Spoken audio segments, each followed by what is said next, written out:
NFGR, no fucks given radio.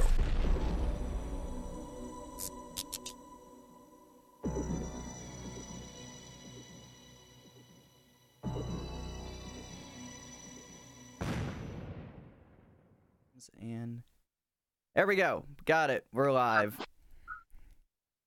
What's up, everybody? It's Demo. Yo. Skippy. Don Orias. I keep wanting to call you Osiris for some reason. God damn. Osiris. But what up, everybody? You're on the Brutal Business Entertainment Talk Show. Tonight's special guest is Don Orias. That's my homie. We've been boys for quite a while, so I'm glad to be able to get him on here and pick his brain a little bit and go over some things. So we got a fun show planned for you tonight. So, Don Orias, what's going on, homie? Shit. Just chilling, hanging out. I feel you, man. I'm doing the same myself. It's been a long week, long weekend, and it's nice to be able to kind of kick back on a Saturday night. Sometimes I like to do the opposite and kind of chill and just talk to some fine folks out there. So for those that don't know, Don Orias is a recording artist, a performing artist in the underground scene. Does a very good style of hardcore, horrorcore, kind of similar to myself. Not specifically horrorcore, not specifically hardcore, a little bit of mix of both.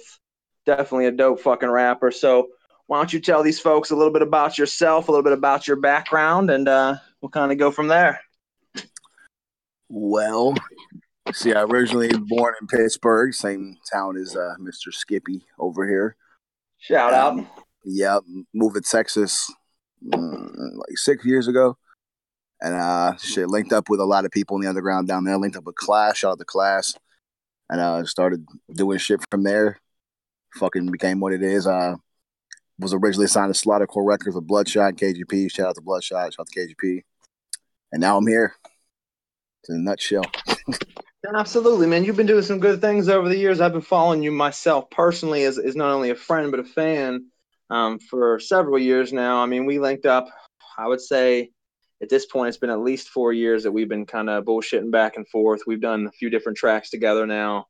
And, we talk quite often. Definitely one of the people I personally consider as being one of my favorite underground horrorcore, hardcore artists, and one of the most relatable that I can talk to is someone I consider a friend. There's a lot of people I associate with within the underground, but not a lot that I necessarily feel on a personal level. You're someone I always felt, pretty cool with. So shout out to you for always being dope and also being humble and being a real dude. Hell yeah, I appreciate that, bro. Feelings mutual. I appreciate that as well. I think maybe it's that Pittsburgh love, man. We got that Pittsburgh love behind us, and that's what it is. Yep. So why don't you tell us a little bit about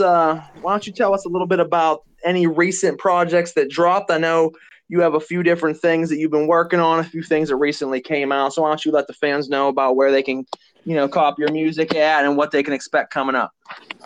So I just dropped an EP called Agony. Fucking mix and master by myself and produced by my homie Ill Fortune Beats. The dude is a fucking monster with the boom bap and hip hop style shit. Definitely some dope beats on it, man. I was listening to that. Yeah, man. Ill Fortune, hit him up too, man. He's really fucking affordable. And he's a cool dude, and he's a genuine underground fan. I think he raps too, but he's a cool ass dude, man. Real easy to work with. But yeah, that project exclusively produced by him is on iTunes, Apple Music, Spotify, YouTube. I already played it on Spotify today. Fuck else is that on? Pornhub. Oh wait, that's something different. Never mind. No, man, that's the best place to listen to underground music's on Pornhub. I was thinking about putting some music in some videos and that to try to get some. Give us some nasty, raunchy fucking title like cream pie dripping down creamy white legs, and meanwhile they click on it and it's you just coming on killing it. Yeah, that'd be some dope shit. Like 300 million views. Everybody pissed off because they're ready to jerk it and they can't because the music comes on. That's some awesome shit. Like, oh man, I'm so ready, baby. Let's see this cream pie. And then you come on just saying some fucking off the wall shit, and you're like, wait, what the fuck is going on right now? Dick instantly soft. I'll put a real porn on there. I'll give them what they want, but just my music. It'll be a porn music video. Okay, That's I got what you. Do. You can do like that Nelly Has jam. I anyone don't know if done you guys that? ever seen that. Has anyone done that? I actually made a music video that's like porn, and to advertise it because they can't put it on YouTube, they just put it on Pornhub to play their music video. I don't know about Pornhub, but Duran Duran, we're going back into the 80s. Duran Duran put a song called Girls on Film. Yep. And that song is known, it's been played on radio, but Girls on Film, people would be jamming shit and not realizing he's talking about girls in porno and in the porn industry. And in the video, it shows them walking down the runway with tits out and shit, and they're all butt-ass naked. This is in the 80s, and like it was a video that blew people the fuck away because it didn't get released on MTV. It didn't get released on any regular public media. It was kind of back scenes you had to really search for. You had to like buy it on on a VHS back then. Yeah. That's what started it. And then Nelly did a video which is raunchy as fuck with all kinds of strippers and him dropping fucking mad bills on them and making it rain. And they're like finger fucking each other and eating each other in a hot tub and stuff on one of his songs way back when we were all still in high school. I can't remember what the name of it was. Fucking Deuce, ex-singer of Hollywood Undead, he had a music video that came out. It got taken off YouTube, I think. They uploaded it on Vivo because like it couldn't be on YouTube, obviously. He had it's called Release the Kraken, and he just like it's a music video where he's just in this house, his band playing, and just a shit ton of fucking naked chicks like all around him, like pillow fighting, doing all that kind of stuff. And that's how life works. And at the end, during the breakdown of the song, like the bridge before like the last chorus, right as soon as he drops the fucking scream, he pulls out a gun and he starts blowing their fucking heads off. Well, I mean, that's usually standard practice for me as well. That's kind of sick. It's like a bunch of like naked chicks making out, having a good time, and he's just like the bridge drops, he fucking screams, he's like wow, and he just blows, like kills them all, and he's just in a room rapping with a bunch of dead chicks. I mean, here's the thing: if you've never killed some fucking naked bitches, you really never lived.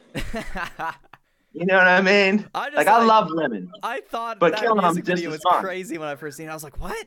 This is on YouTube? Wasn't on YouTube for long. Hell no, yeah. Let me take that back. I don't want to promote killing bitches. That was just me joking, ladies and gentlemen. Do not kill bitches. I mean, or do. Or do. Don't get caught. But if you do, you don't bring the show up or my name. Yeah. That. Other than that, we're pretty cool. You know, like you do what you want to do, but I can't be a part of it. They're just like, rock music is the devil's music. It made me shoot up to school. And it's just like, why are these 18 dead hookers here in your car? It's like, Skippy told me to do it. Listen, I once put a show. I put a flyer up for a show years ago, and it said, complimentary with payment of admission, free dead hooker in everyone's trunk. And this shit was hilarious because all these people showed up joking around, but everybody's like, where the fuck's my dead hooker at? And I had all these strangers like demanding I give them these dead hookers, and I'm like, I can't pay you guys what I promised. False advertising. I'm sorry, I ain't who I say I am. I can't give you the dead hookers. I shouldn't have put it on the flyer because I'm thinking like 98% of these people were joking. But there was like 3 or 4 people in the crowd were pretty sketchy, and I'm like, I think they literally came for the dead hookers, not me. And yeah, you got to watch out for that. Print. Yeah, like, oh, fuck. I was just joking. It was just a joke. Calm down. It's beautiful. So, Cody, do you have the link for this the show up right now? Because my computer's doing some funny things. I'm watching it on my phone, so I can link it to you. Can you copy the link real quick and send it to me so I can post it up around? I mean, people are already watching it anyway, but I want to get it out as much as I can. Yeah, I'm gonna. My computer's being fucking retarded right now. Gotta hit that share but button. no, real quick, I want you saying about. The devil made me do it in devil's music, Cody. That brings me up to something I wanted to talk about tonight. Now, I know you haven't heard it yet, Demo, but Dawn might have. I don't know. I know I have this morning and a little bit last night. Dawn, have you listened to the Almighty album from the Almighty Zool that dropped last night? of course. I was up until I was really drunk last night too, but I listened to it drunk. And what are your thoughts on this highly, highly anticipated album? I'll tell you what, these motherfuckers, whether love them, hate them, doesn't matter. They have been on everyone's tongue in the underground for quite a while now. And then obviously with the announcements recently with The Gathering, and then shortly after The Gathering, And I can attest to it. I seen them late the one night wasted. I mean, I'm talking like 24, 25 beers deep, shit faced by myself, walking around the gathering of the Juggalos, and Axe came on, and I've been wanting to see these guys for a while. I've been a personal fan myself. I follow them. I'm friends with all of them on Facebook, and we've talked, somewhat in the past, a little bit, nothing too much. And I remember standing back and watching these motherfuckers before the announcement of them signing with Twisted, and I was just floored and said, God damn, these three dudes are gonna fucking take over the underground. And it was like a month and a half later, boom, signed to Magic Ninja Entertainment. And I'm like, oh, it's coming. And then I heard their album yesterday. I got that shit as soon as it dropped. I've listened to it the whole way through to give it a proper analysis for tonight's show. And I mean, I want to see your opinion on it, but I'll tell you what, I am very, very impressed. Yeah, man. Like I said, I've also like fucking Billy Obey. That's the homie, man.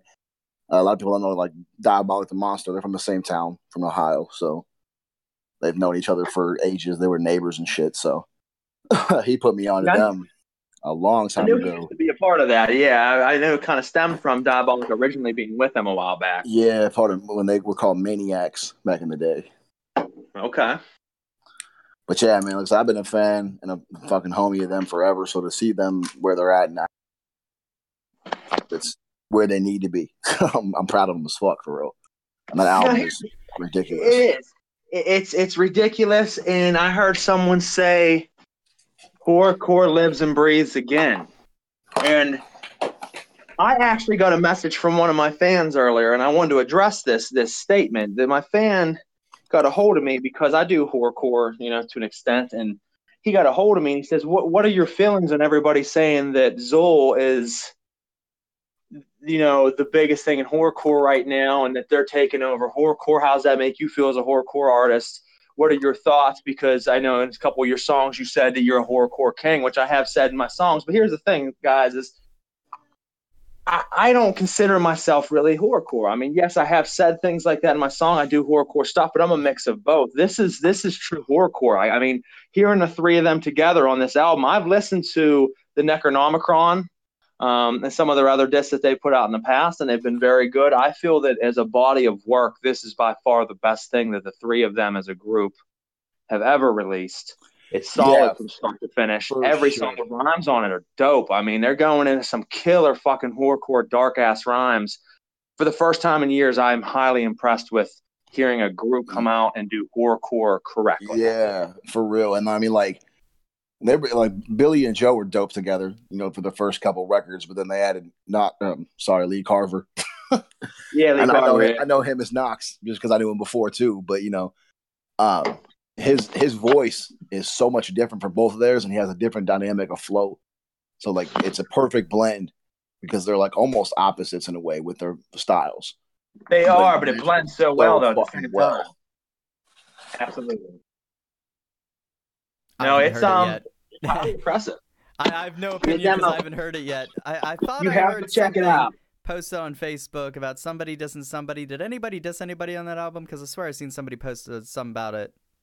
Not to my knowledge. Okay, because I thought I'd seen something about it posted on Facebook earlier.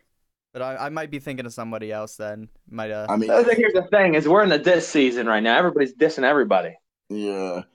To be honest, if there's any talk of anything diss related, it's probably, if it's on that record, it's probably someone just talking shit with some Twisted versus Psychopathic shit. And that's something I'm curious about. I'm curious to see what is going to go down, because for anybody that's been following Axe, they have performed the last couple of years in the Gathering of the Juggalos. Obviously, that's thrown by Insane Clown Posse and everybody related with Psychopathic. But they have now signed to the enemy because, the Juggalo community is split in two and you have to pick one side, which is fucking retarded. I mean, you can't just like the music anymore. You have to be a part of something. It depends. So, and you know what I mean? Like now that they've signed with them, are we going to see, ICP no longer have Axe at the Gathering? Because I look at it from two ways. There's a lot of petty shit that's been going on behind the scenes, so maybe they won't have them on the Gathering. And then I look at it also that for business, you think they would have to have them on because they are the hottest ticket right now in underground horrorcore. I mean, from what I've heard, I'm not sure if it's true or false, but I know I've heard from various sources that they'll still be performing next year regardless, and They should be. that they already knew, like Psychopathic Gnome already knew about the arrangement with their label signing ahead of time, and it was cool. So. Well, I thought so too because Twisted made an announcement prior to the gathering saying that one of our artists will be on the And then gathering. he will be. Yeah, when somebody asked him, I think it was like Monoxide's live feed or whatever. They're like, "Will there be him in the gathering?" He's like, "Yes." Yeah, you know what I'm saying. They kind of dropping little hints, little Easter eggs. Little hints. Yeah, no one knew for sure, but honestly, it's so funny because I wasn't 100% sure myself. And when I didn't see anybody on it, when they said the Killjoy Club was going to be performing that, at the gathering, I thought that maybe they were going to have Otis from Axe Murder Boys come out with the original lineup of the Killjoy Club. Yeah, And that's that was unlikely. gonna be their artist. Well, then he didn't, so I was like, okay, so Madrox said that about there being an artist and there wasn't. What the fuck's going on? But then I watched Axe perform, and I remember standing back and I'm like, if they're talking about anybody, it should be these motherfuckers right here. Yeah. And then it was like not long afterwards, boom, they're like, we signed him. I'm like, well, that was a fucking like a hint ahead of time to myself. I'm like, that is a righteous decision. People always ask me about my taste in music. And I want to get into yours obviously here in a second, but they ask about my taste in music, and people are surprised when I say I don't listen to a lot of horrorcore. Me neither. I don't fucking relate to a lot of the horrorcore rappers that just say stupid ass fucking horror lines. I mean, to me, it's much more about lyrics and flow and patterns than just rapping about how I can fucking bludgeon you in the back of the head and skull fuck you. I mean, that's not my thing. That's what people are like, dude, check out my track. And they send me a track and I listen to it and they're like, what you think, bro? I'm a dope horrorcore rapper. And I have to be nice a lot of times to keep up appearances and things like that. But I'm real as fuck on these internet shows. And I got to be honest with you, most of you suck. Like, most of you suck bad. Like, you need to quit and fucking do something else. And that's real shit. Like, I'm not even trying to be a dick, but you're like, I punch you with a hammer and I roll around in a blood puddle. Oh, yeah. And I'm like, bro, like that why don't you know what the fuck you're saying to me right now? Like, I don't dig that. Like to me, give me some bars. Yeah, to me, like the thing with it to me is not only there's 1,000 and a million fucking people that are doing the same shit trying to do that kind of music. It's the fact that it's lost its value to what it used to be. It used to be something shocking to where people that didn't listen to it would be offended, would be their something would get their blood boiling. Like it was music that did that to people, and now it's just like, oh, there's another one. There's another one. Like it doesn't have the same value and the same excitement. It doesn't, man. It's so watered down. I mean, here's the thing: is when internet became more prevalent, Facebook, YouTube, SoundCloud, all these fucking things, everybody's like, I can be a rapper now. Yeah. And it ruined the culture partially because I came from an age where before I was doing hip hop, I still played music out. I've been playing, live music and shows for over 18 years at this point. Yep.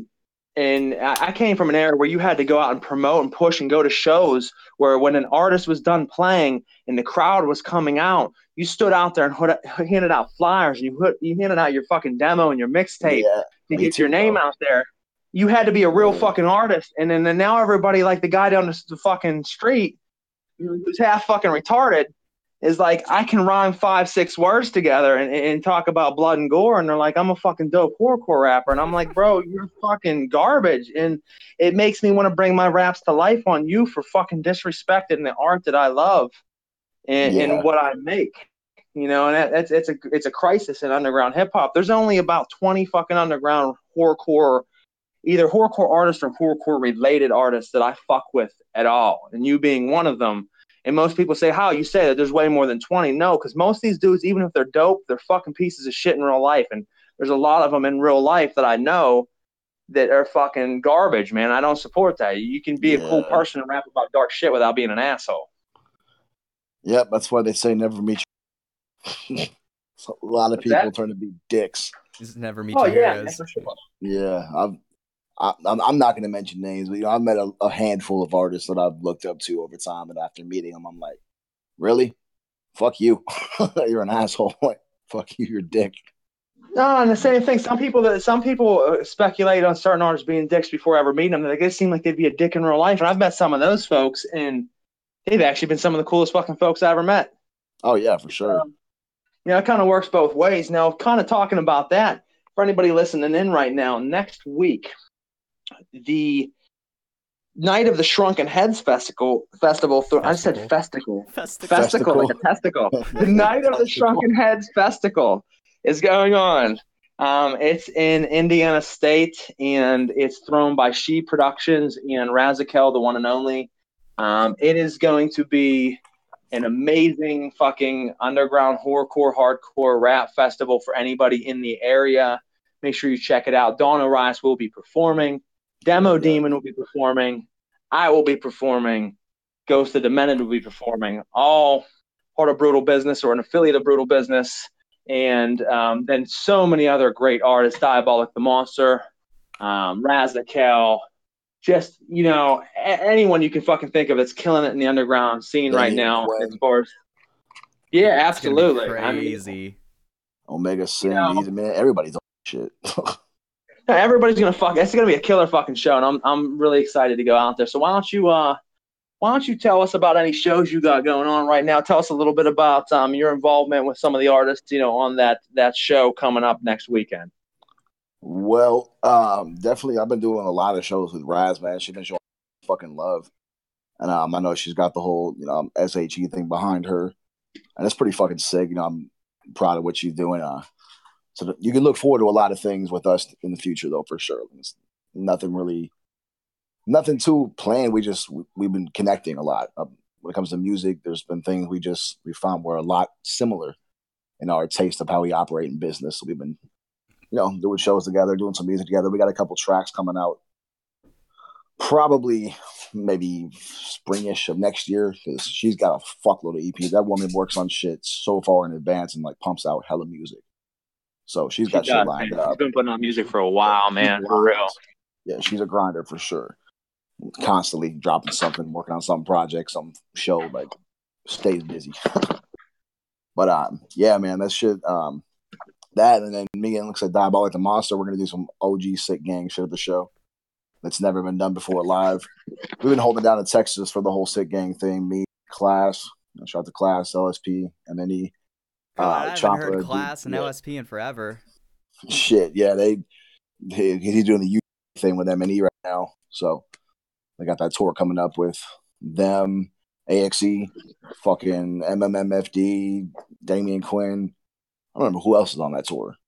Real quick, off of what you're saying right there, for anybody listening in, that tour that Don Orias is mentioning is going to be a dope tour. Obviously, it's coming through Pittsburgh. The Pittsburgh stop of that tour, my artist Ghost of Demented, who's also going to be playing at Night of the Shrunken Heads, will be the only Pittsburgh opener for the Twisted show. You can catch all those guys with Axe, everybody on there. If you need to hit us up.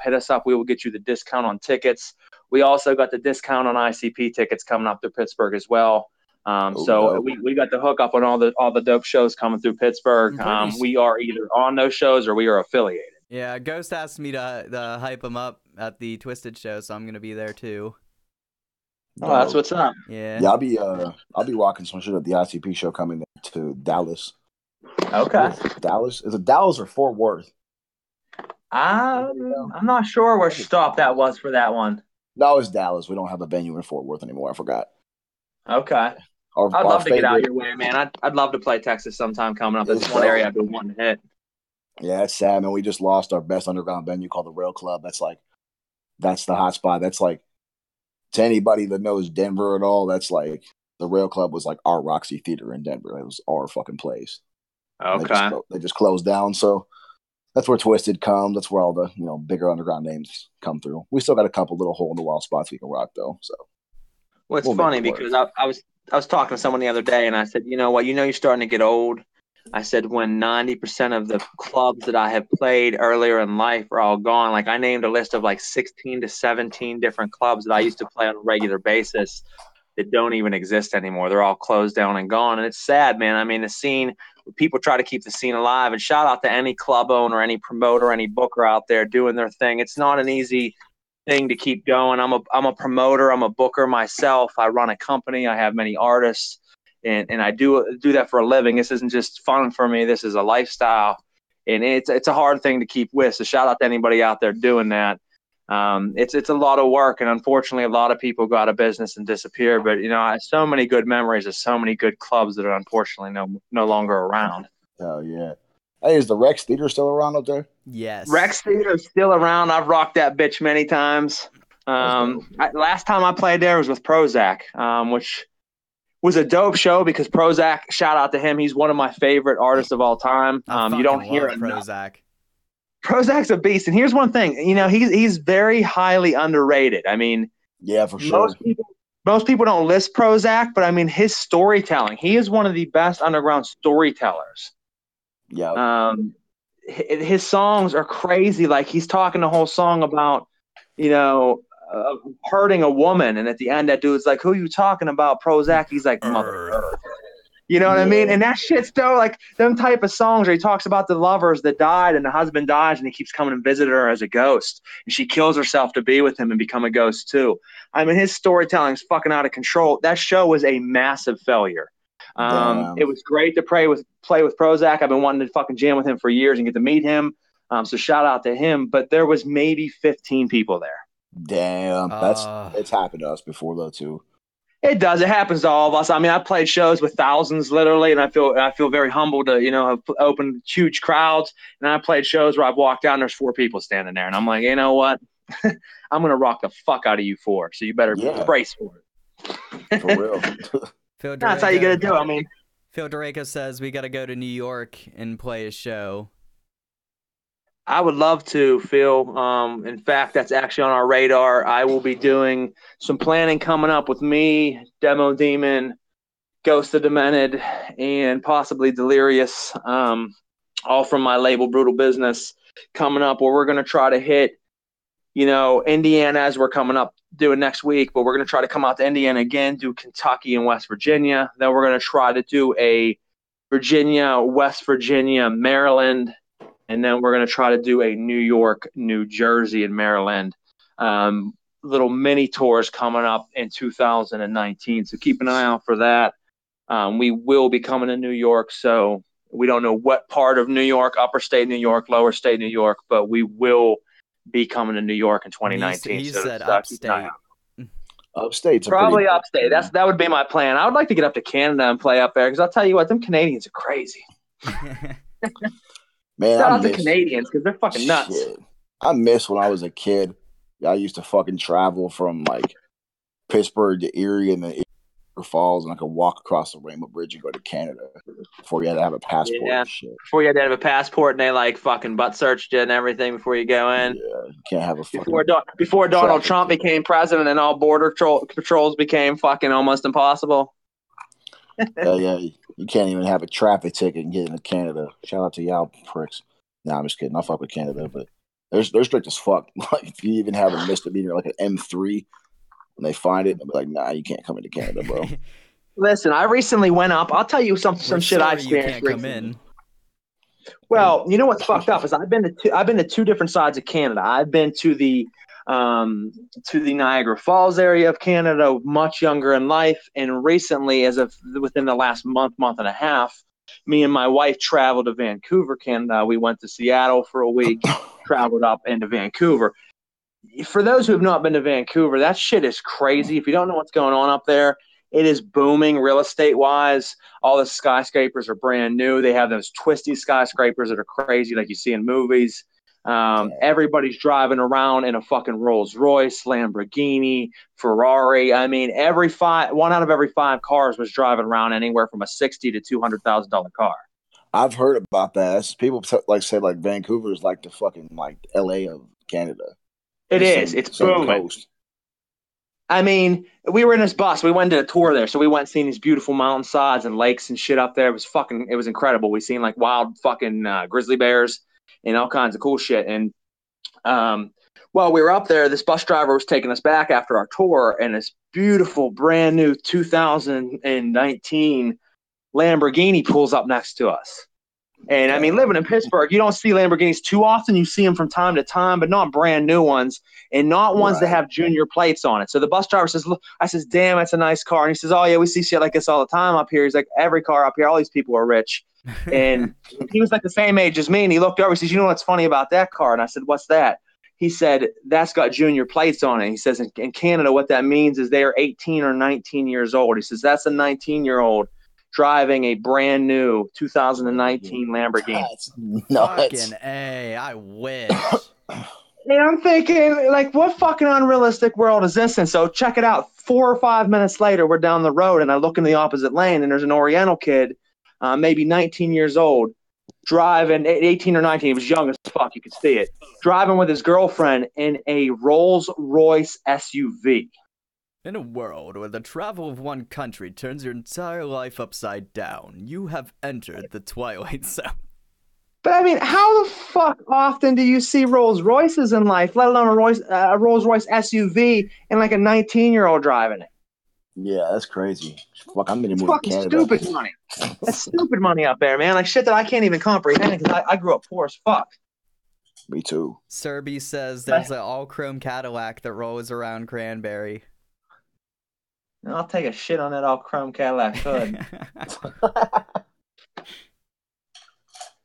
I'll fucking replace that with a fucking Geo Metro. Oh god.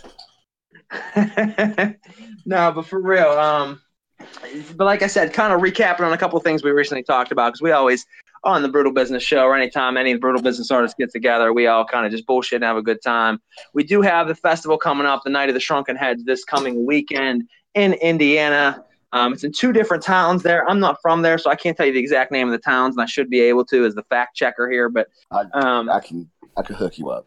I got the info. Okay, Don Orias is going to name those towns here in a minute, but make sure you check that out, and make sure you check out his recent release. It is dope. The beats are dope. Agony. We're going to feature a little bit of that tonight, and make sure, like I said, as we already recapped as well, check out the Almighty Zul's album, The Almighty, as it is one of the best underground albums I've heard in years. So, recapped on those things. I did want to get into there is, I don't want to announce it, but there is a partnership coming up with Brutal Business and a very big underground promoter.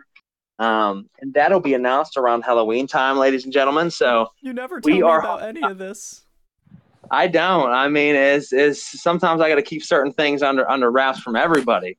And Halloween time, we do have a partnership coming up with a huge underground promoter, which is going to change the game for Brutal Business, bringing in pretty much everyone you can imagine as far as underground artists, the biggest artists to Pittsburgh, the biggest artists around. We will be now associated with a lot of the huge tours happening, a lot of openings happening. So if you're stayed tuned and you've been following the Brutal Business movement, I can tell you that this is just the beginning. There's some fucking huge things happening coming up, and make sure you're watching out for them. Ghost of Demented's album drops the same night of Night of the Shrunken Heads. It's called Bangers from the Morgue. I'm featured on that. Whitney Payton's featured on that. I believe Insane Poetry's on that. Scum's on that. I think he has Mars and everybody on it. I don't know who the fuck all he has on it. It's a crazy album. Make sure you check that out. Stupid amount of people on it. It's a dope ass fucking album. Killator of Corpse, whatever the fuck he calls himself. I can never say his name right. Killator. Killator. He did the artwork for the album, killed it. I think Legion might have done some of the artwork as well. Shout out to Legion, who's recently signed to Sick Fox. Congratulations to him. But yeah, you know, make sure you too. What's that? Legion's a fucking homie too. That dude's dope as. He is. You know what, Legion? So here's another thing. I feel like you're one of the artists too that is highly underrated, Don. I feel like you have massive potential. You've been killing it for some time now, and maybe you don't get as big of props as you should or big of a following as you should. I've felt like I've been there myself for quite a long time. But I feel like Legion's one of those dudes too who I think everything Legion's touched, he's murdered. But you don't see a lot of promo from other people in the underground scene talking about Legion other than his artwork, which is fucked up. I mean, he has kind of. I mean, have you know, like the thing is of the W with him and Murder D now are focused on doing the group shit. and then him as a solo individual, he does the artwork. And man, I will say that dude has improved a lot with his art skills quickly. Oh, he's a beast. He's always been dope, but I mean, his shit, like the shit he's learned and picked up just by doing different commissions, like to me, he's up there with like Toxic Vomit and Eight Legs and shit now. With his yeah, he said he's heavily been studying Eight Legs, and shout out to Jacob, or Mr. Eight Legs, I should say. One of the best underground artists right now, and you know, Legion said for a while he studied kind of his artwork, and they recently did a collab together, which is pretty dope. But no, Legion is soon to be definitely in the top like 3 or 4 people I'd fuck with on the art side. Yeah, the other dude, I don't know if you've heard of him, but Corpse fucking Artworks, y'all, Toxic Vomit. Yeah, y'all ever heard of that dude? He did my Mirrors cover. That dude is fucking sick too. I actually see his shit all the time. I think good. He just posted up something earlier today. He found an old artwork of his from like years ago that he's selling for $75 for anybody who wants to jump on. It's a pre-made design, but it's definitely sick. And even though it's years old, go check out Toxic Vomit artwork. Definitely dope. I'm a big supporter of not only underground artists of music, but artists of art. In every sense, models, everything. And you know what? I always appreciate a great artist. So shout out to those guys. Shout out to I Poet Piotra, 5 milligrams. That's the guy who does all my album artwork. He's one of the dopest fucking artists in the world. He's way the fuck over in Indonesia. So I like to work with people that are like in the middle of nowhere. Like I like to work with people that are not from here. I feel the people that are outside of America have a better grasp on artwork than people in America. And that's my opinion. Yeah, Toxic Vomit's from Georgia, the country, not the state. Okay. Now that makes sense. And Blood Boy. Georgia? Yeah, there's a country called Georgia. Fuck. Yeah. And then I worked with Blood Boy before, who's from Germany. Like a lot of the artists I work with are not from America because I feel like America's like watered down so much of their music and so much of their art over the years that people just kind of suck. Whereas a lot of the other countries have kept it kind of real. And I know a lot of the artists I work with from other areas of the world are fucking dope, and they haven't been ruined yet by all the bullshit that a lot of Americans have, unfortunately. There's a lot of, too. I know you and me are similar backgrounds. A lot of those artists, too, started with like metal, death metal, black metal designs before they linked up with horrorcore cats. And Toxic Vomit, he used to do all fucking like black metal artists. And then some horrorcore clients hit him up, and, you know, we share very similar styles with art, obviously. Between black metal, death metal, all that good shit. DKOS says, I need a copy of Mirrors, bro. You do need a copy of Mirrors. His album Mirrors, for anybody listening, Don Orias' album Mirrors is fucking dope. Like, just plain and simple. I like that one better than my latest release, honestly. I do too, personally, myself. I think they're both great releases. I just think Mirrors is fucking on point. I mean, not that they're not, but I'm saying like that for me personally was my favorite. And Agony was a themed kind of thing. So was Mirrors, but the style, as you could tell, Mirrors is really a theatrical, fucking complex, hard hitting beats, and then Agony's more like bare bones hip hop. It's bare bones hip hop. Yeah, it's raw, man. I like a lot of raw shit. Like I said, my musical tastes are very strange. Like I don't listen to a lot of horrorcore, but I listen to a lot like John Murdoch and fucking Vinnie Paz and Army of the Pharaoh Clique and Self-Titled Necro. I listen to a lot of shit that's just like killer fucking raps. Like beats are nice. I love beats. Don't get me wrong, but I'm listening to word play and someone who's a wordsmith, and that's what I appreciate for me personally in hip hop. For sure, me too. Speaking of that, Donnie Menace. Shout out to Donnie Menace. That's my fucking dude. He's also one of the fucking dopest fucking MCs in this genre out right now, too. Yeah, he's killing it, man. He's been killing it for a while. Shout out to Donnie. I mean, me and him have only ever really got to work together on your track, Delusions, which if you haven't heard, people, definitely check it out. We not only did a song together, the three of us, but we also put out a music video, which is dope as fuck. That probably dropped about 5 or 6 months ago. And it is definitely a dope piece of work right there. So check out Delusions by Don Orias featuring Donnie Menace and Skippy Ickham. Great track to jam out to. I thought definitely that was one you. I'm thinking. Yeah. That video came out. I was surprised. I was nervous at first because, you know, fucking 3 different filmers, 3 different locations. But I was too. It worked but out it well worked. though. And Donnie shit, we just happened to do. Honestly, at first, the video, I remember I talked to you about it, was just going to be me and you. I was going to do a single with Donnie because Vegas is far. Like, Yeah. and then I went to juggle a weekend out there, caught a fucking Spirit airline for like $40. And we stayed at the same motel. I was like, yo, let's shoot your part on this music video. Like, now, I had my camera on me, boom. Serby wants to know, when can we pre-order Skippy's upcoming album? Never. I quit. Fuck right. Fuck you guys. I released too much music. You ain't getting no more. No, for real. Things have been slow, and I appreciate my fans for being patient. It's not that I'm not trying to work on it.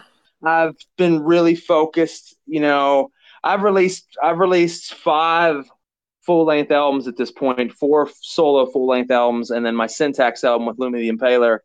Then I also released the Best of Skippy Ickham full-length album. So, I mean, technically 6 albums, but 5 all original because the 6th one's just a compilation. But after putting out that much music, I felt like I didn't need to be in a rush to release anything else. And I wanted to focus on my guys and girls within the label, which I've been doing. I'm trying to build that up and get that to be something that's it's a true fucking force in the underground.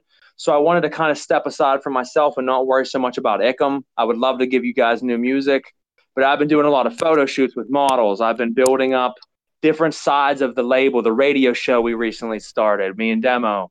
And we got the website soon to drop. We got merchandise coming soon. So there's a lot of different things that I've been really working on. It's been kind of, I don't want to say sidetracking me, but in a way sidetracking me from the music, because I feel it's more important to get the whole team to where I want them to be than to focus just solely on myself.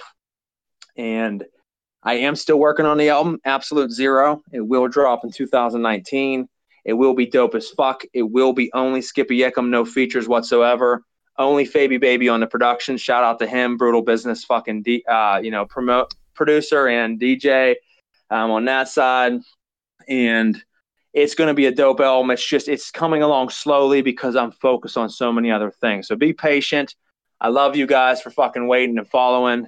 I will give you guys exactly what you're wanting and have been asking for years. Another full Skippy Ickham album. No collabs.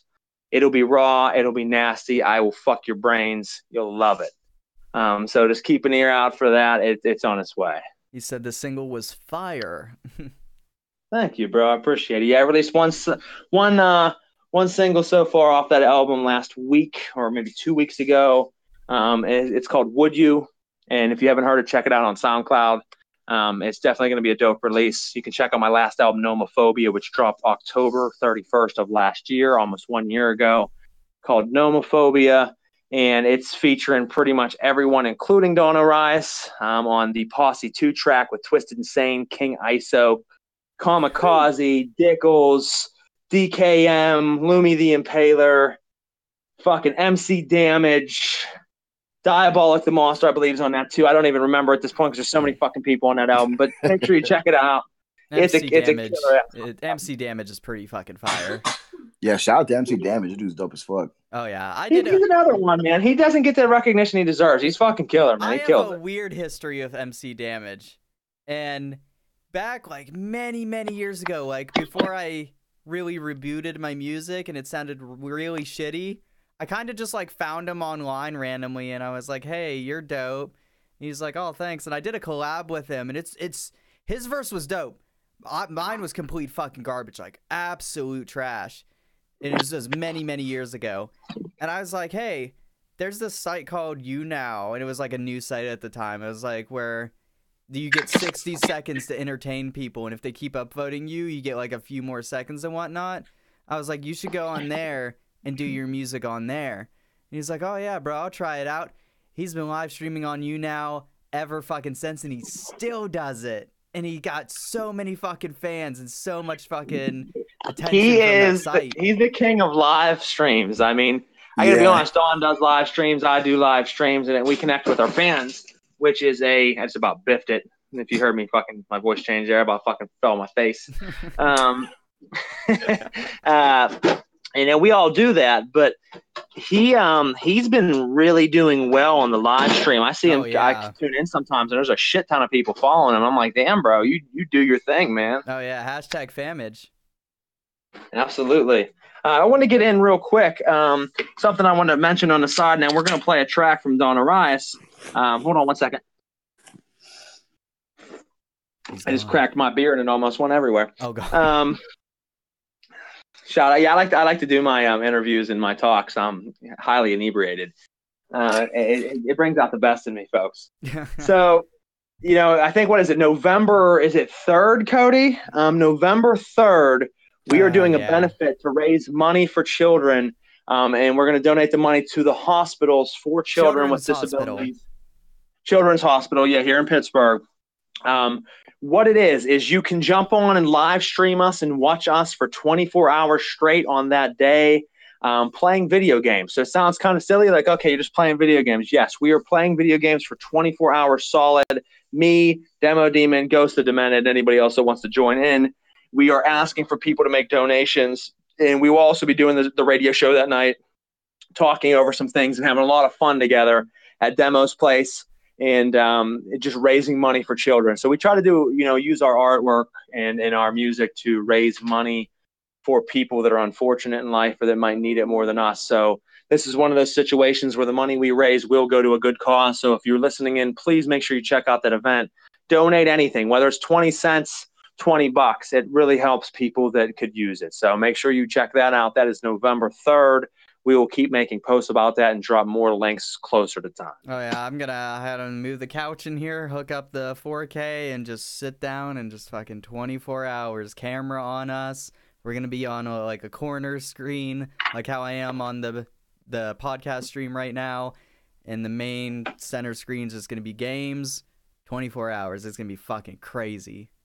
It is going to be crazy, and I will probably get all out of control. I'll probably bring all kinds of beer, get all drunk, and be like yelling at these guys. I will join you. My ass at video games. It'll be a good time. So why don't we jump into one of the songs here? Dawn, you can pick whichever of the 2 songs you want us to air first. We will go ahead and play that for your guys' listening pleasure. But here's my man Don Orias to introduce his song. Shit. Well, let's go with we'll go with the older one first. Do that. We'll do the Delusions featuring Donnie Menace and Skip Yickham. Sounds good to me. First. Kick that shit in, Demo. And playing.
All alone in this cold hell. In my mind I'm confined but with no cell. My dark thoughts embedded in me so deep down the riddled, and my memories hidden beneath this calm shell. Never seen it cause I never let it show through. If you wanna see it, I got things I'm about to show you or choke you. Yeah, won't be happy till I broke you, boo. I hope you know now that I'll be owning you.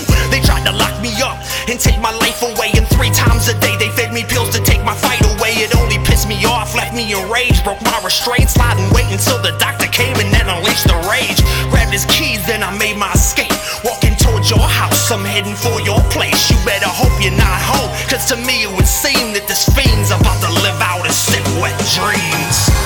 I keep staring at these walls, blood trails up and down the hall. It came to a state of despair and confusion. I can't find a way to escape this delusion. No wonder more, trapped in the dark. Wonder more.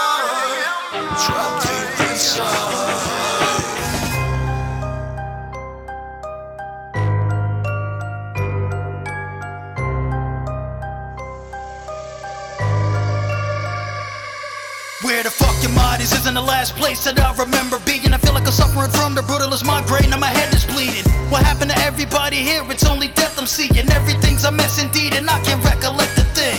Not even the slightest fucking memory as I walk the halls, looking at all the blood on the walls. Now this is horrorcore. But then I noticed this dead girl with her eyes open, getting more and more hypnotized by her as I focus in on her dead pupils. Now flashbacks are flashing back at me. They're screaming bloody murder as I just show apathy. They can't believe I'm the one to create tragedies with a 12-gauge splattering brains out of brain cavities. I started with a great family, lived every day happily. Then something snapped at me and I made this insane catastrophe. I found a gun, found the door and rolled about too quickly. I'm already in too deep, I might as well go until they get me. I keep staring at these walls, blood trails up and down the hall. Waking in a state of dismay and confusion. I can't find a way to escape this delusion. So why am I trapped deep inside? Why am I trapped deep inside? I'm feeling sick, I'm feeling nauseous. Better be cautious. Scratch up in my skin cause the itch in my man's constant. And I'm still that freak to be feeling and see you bleeding. Peek at you while you sleep and then I'm sneaking in by the weekend. I thought the urge to diminish, I guess that it's never weakened. I thought the purge with the sickness was permanent, never leaving. But it's looking punctured with the poison in my brain. I feel the void in my brain. I feel the knife with it. I woke up with no recollection and blood all over the walls. I am overwhelmed by the evanescence. I am possessed by your presence to make me do these unspeakable things to you. Please don't play my aggression. I didn't want to have to kill him, but they told me I had to. Pop in the lid, pop in the castle, fuck that. When I'm off in the bathroom, then swallow my castle, make a murderous bastard. And I didn't want to have to kill him, but they told me I had to. Pop in the lid, pop in the castle, fuck that.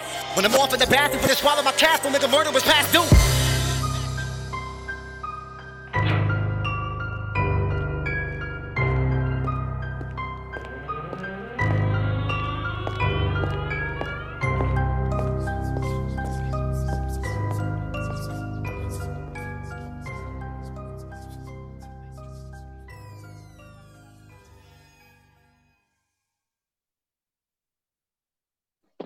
Yeah, it was definitely a dope track, man. I'm glad that I was able to be featured on that.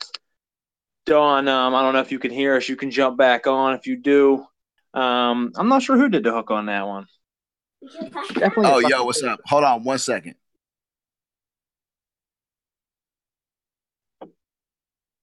That's the first time you heard that demo. Oh shit, where you been, bro? Yeah, we sleeping under a fucking rock. Yeah, we've been promoting that. We got a video. We got a music video to that shit. Oh. Yeah, man. So Don Orias hit me up and was like, "Homie, what do you think about putting a music video out to that?" And I said, "I'm fucking down, man. My music video producer or videographer was getting ready to move out of state, and he's like, you know what? Let's make this happen before he does." So I got together with my dude, shot my parts. I had my mic Don shot muted. his and Donnie Menace's, and we were able to splice together 3 different artists, 3 different videos, 3 different dates and times and areas, and make what I feel is a solid fucking piece of art. Yeah, I you guys could hear me. Stream couldn't hear me for like a minute because I had myself muted on the stream. So, but yeah, I was like, "Who did that hook? That's fire." I didn't even know there was a music video. You don't was that a hook that came with the producer and beat that you got, or was that something you guys created? What, the hook? Yeah. Yeah. That's me singing it.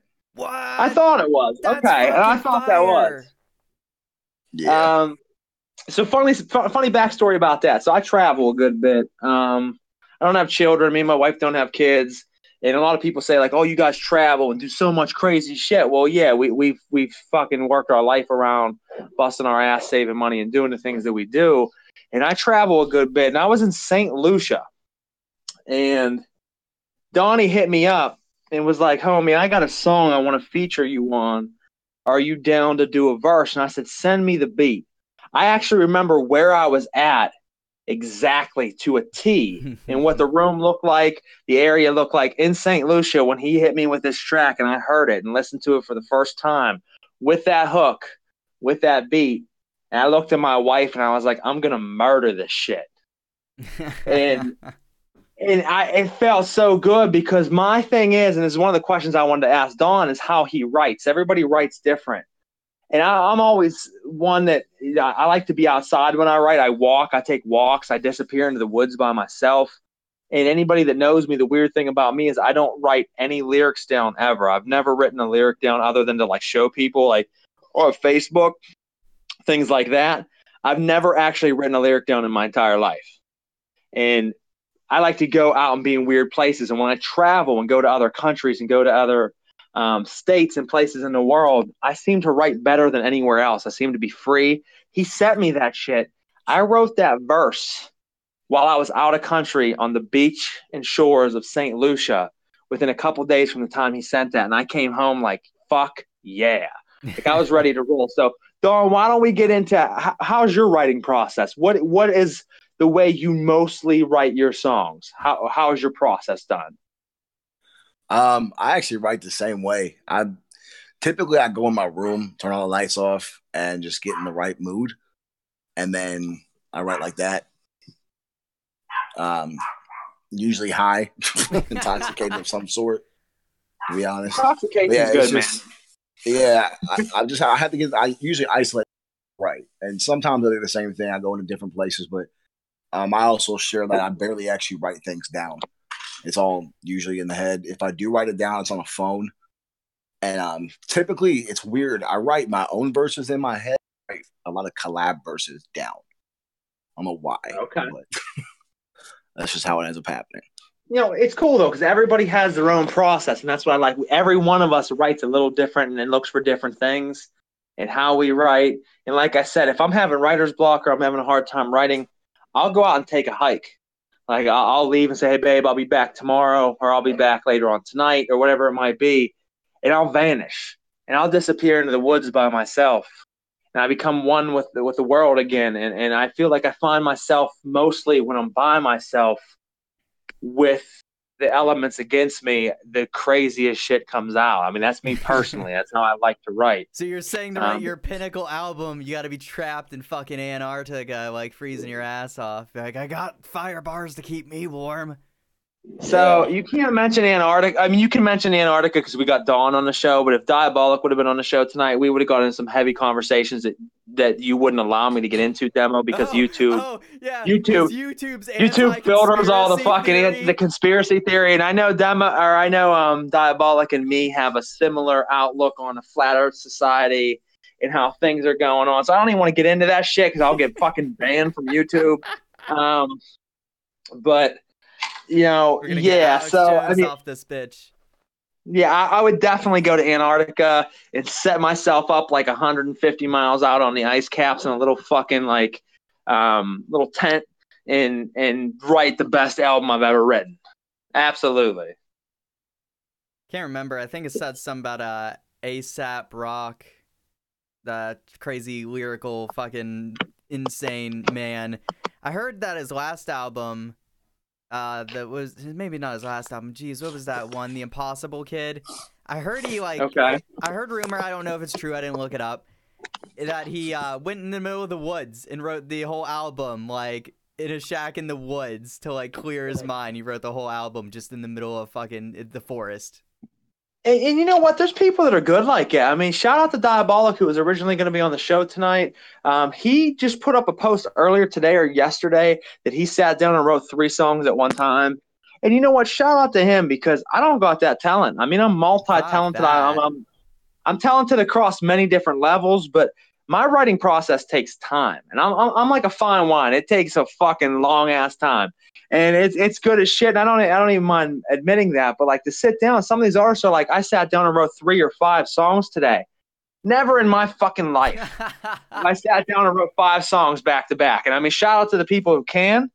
That's a God-given talent.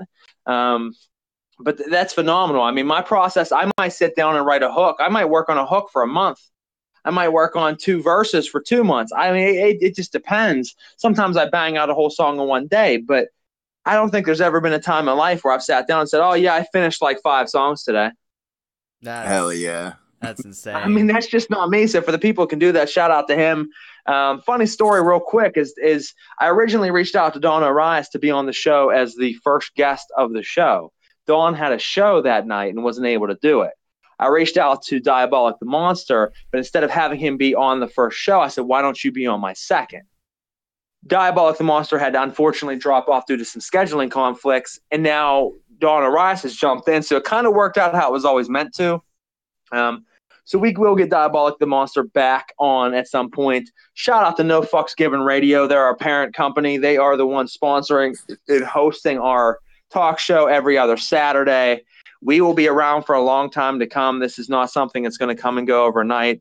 Brutal Business Entertainment Talk Show will be talking with the hottest and best underground artists from here on out. I mean, me and Cody have a lot of plans to bring people like Razzical, people like Diabolic the Monster, Playboy the Beast, all the people making true thunder in the underground right now will be on this show coming up. I have So a feeling we could get Playboy. Easy. I've been boys with Playboy for a long time. You know, he's a true businessman. So I got to reach out to him and talk to him. I haven't asked him about the show yet, but one way or another, he's going to be on the show if I have to kidnap him and fucking make him. He's close to me. He lives. I mean, I know he's a tough motherfucker, but I got tranquilizer darts. I'll put him big. down. You need like elephant darts to take that fucking dude down. And I'll do it. I'll take him the fuck down. He's only in North Carolina. It's like a 7-hour trip, bro. I will come and get you. I used to live in North Carolina when I was a kid. I was born in Sorry Pennsylvania. for your luck. I lived in a trailer. No, actually, North Carolina's a pretty good place. Can I ask a question? I want to get in some questions with Don Orias. I don't want to delay us on this. I know the fans are ready to hear some of this shit. Now we don't want to make a show go too long. We'll probably finish around 11, but I want to get in some questions and answers. You don't have to take too long, but you can take as long as you want, obviously. But I want to just start firing some things out at you, Don, and you give me answers. And first and foremost, the first question I have is: would you rather fight a horse-sized beaver or 100 beaver-sized horses? Fuck. Man, I would fight the horse-sized beaver. All right. Only because beavers have no upper arm strength and horses do. I mean, beavers are like flat. So they skipped out on arm day. Yeah, I would just like sit on it and hope for the best. Yeah. If it's horse size, maybe I could ride it. That horse size though, you got to think about that beaver tail. That's a hell of a tail. That is. Walk around and grab it and mount it like a horse and ride it down the block. Fuck it. No, that's what's up, man. Horse teeth. You'd be unstoppable, like man. You could literally. Teeth? Well, you could ride that thing through forest as quick as you could, and if a tree got in its way, it would just like snap it in pieces because it would be huge. You know what I mean? And if it's a beaver, I wouldn't have to worry about water because I could just go down the rivers with it. It's a fucking beaver; they can swim. And the beaver. So that brings me to. I mean, I really think we all just need to quit hip hop and go into business with one another to try to nuclear engineer a fucking beaver-sized horse or a horse-sized beaver. I mean, genetic splicing beavers would be like Jurassic Park, but when everything goes wrong, it's just like. A beaver-sized horse would be funny too, though. So that brings me. So movies. You just mentioned Jurassic Park. That brings me to another point I wanted to bring up tonight. So we got Venom coming out soon, which Eminem obviously recently released a track for, which I thought was fire. I think that's actually my favorite track on the Kamikaze album. But what are Don Orias? What is your thoughts on not only maybe the upcoming Venom album or upcoming Venom movie, if you've seen some previews for it, and then also what is your overall thoughts about Hollywood and all of these superhero movies recently? In the last couple of years, we've been very, very oversaturated with just massive amounts of Yeah. This is where I carefully judge you. Honestly, here's what I can say: there has been a lot of them, and some of them are kind of hit and miss. They're not all the best.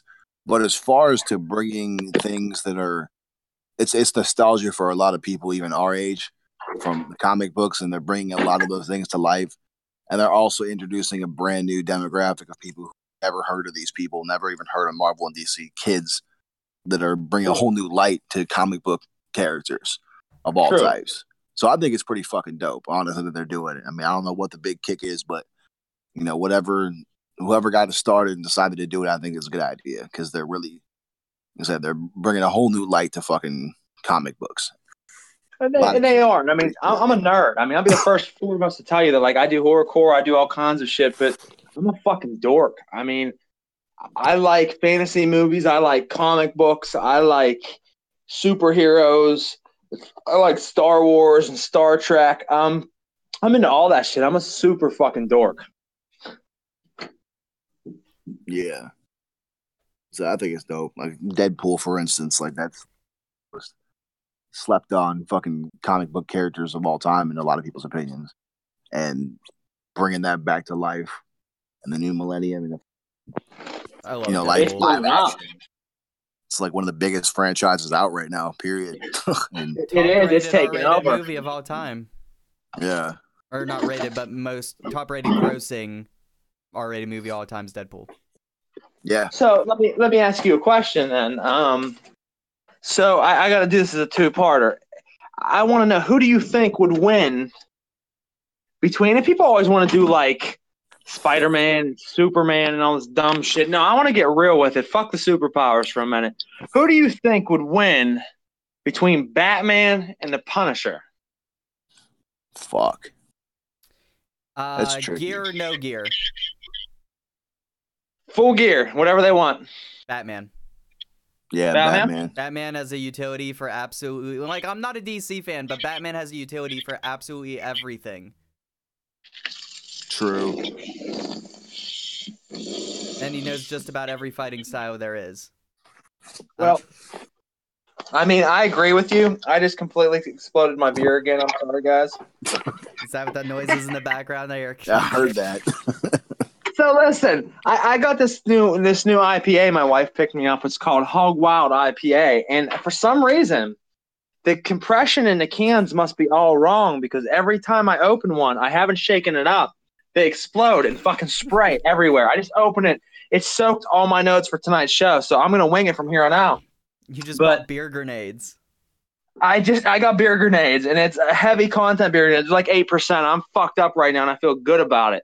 I couldn't be in a better place right now than kicking it with you fine gentlemen. So we're gonna keep it rolling. But I mean, I agree. I think I would pick Batman as myself as also. Now the question would be then, so Batman or Deadpool? Deadpool, because Deadpool is unkillable. Yeah. But do you think Batman could be clever enough to figure something out? Honestly, it really, because I get real technical when it comes to this person versus this person, because I watched fucking Death Battle, and I ended up fucking hating them because they're just like, oh, Goku versus Superman nonsense. You have to have a very specific set of rules, because it depends on who's writing the character, which universe are they set in, DC or Marvel, like, what's their prep time, yada yada, shit like that, to get like a very accurate answer. Well, no, and I agree. And Dawn, if you haven't been able to tell already, Demo is a super fucking dork. I mean, I'm a dork. This dude is a level above anything I can reach. He's his HP points are huge. Not just joking around, but for real, no, I get it, man. It depends on where they're at, what they're doing. And also, yeah, and the whole Deadpool thing. It depends if he were to have a fucking if he were to have his powers disabled by the fucking choker, because he could die then. In all technicality, yeah, that's his survival power that's literally relies on that. So this would have to, in order for Batman to win, this would have to take place in the Marvel universe where there is a cure for X-Men mutants and such, and technology like that. If it was in the DC universe, this would be like, this is kind of this mutant guy, this Deadpool guy. We don't really know what his genes are because he's from the Marvel universe.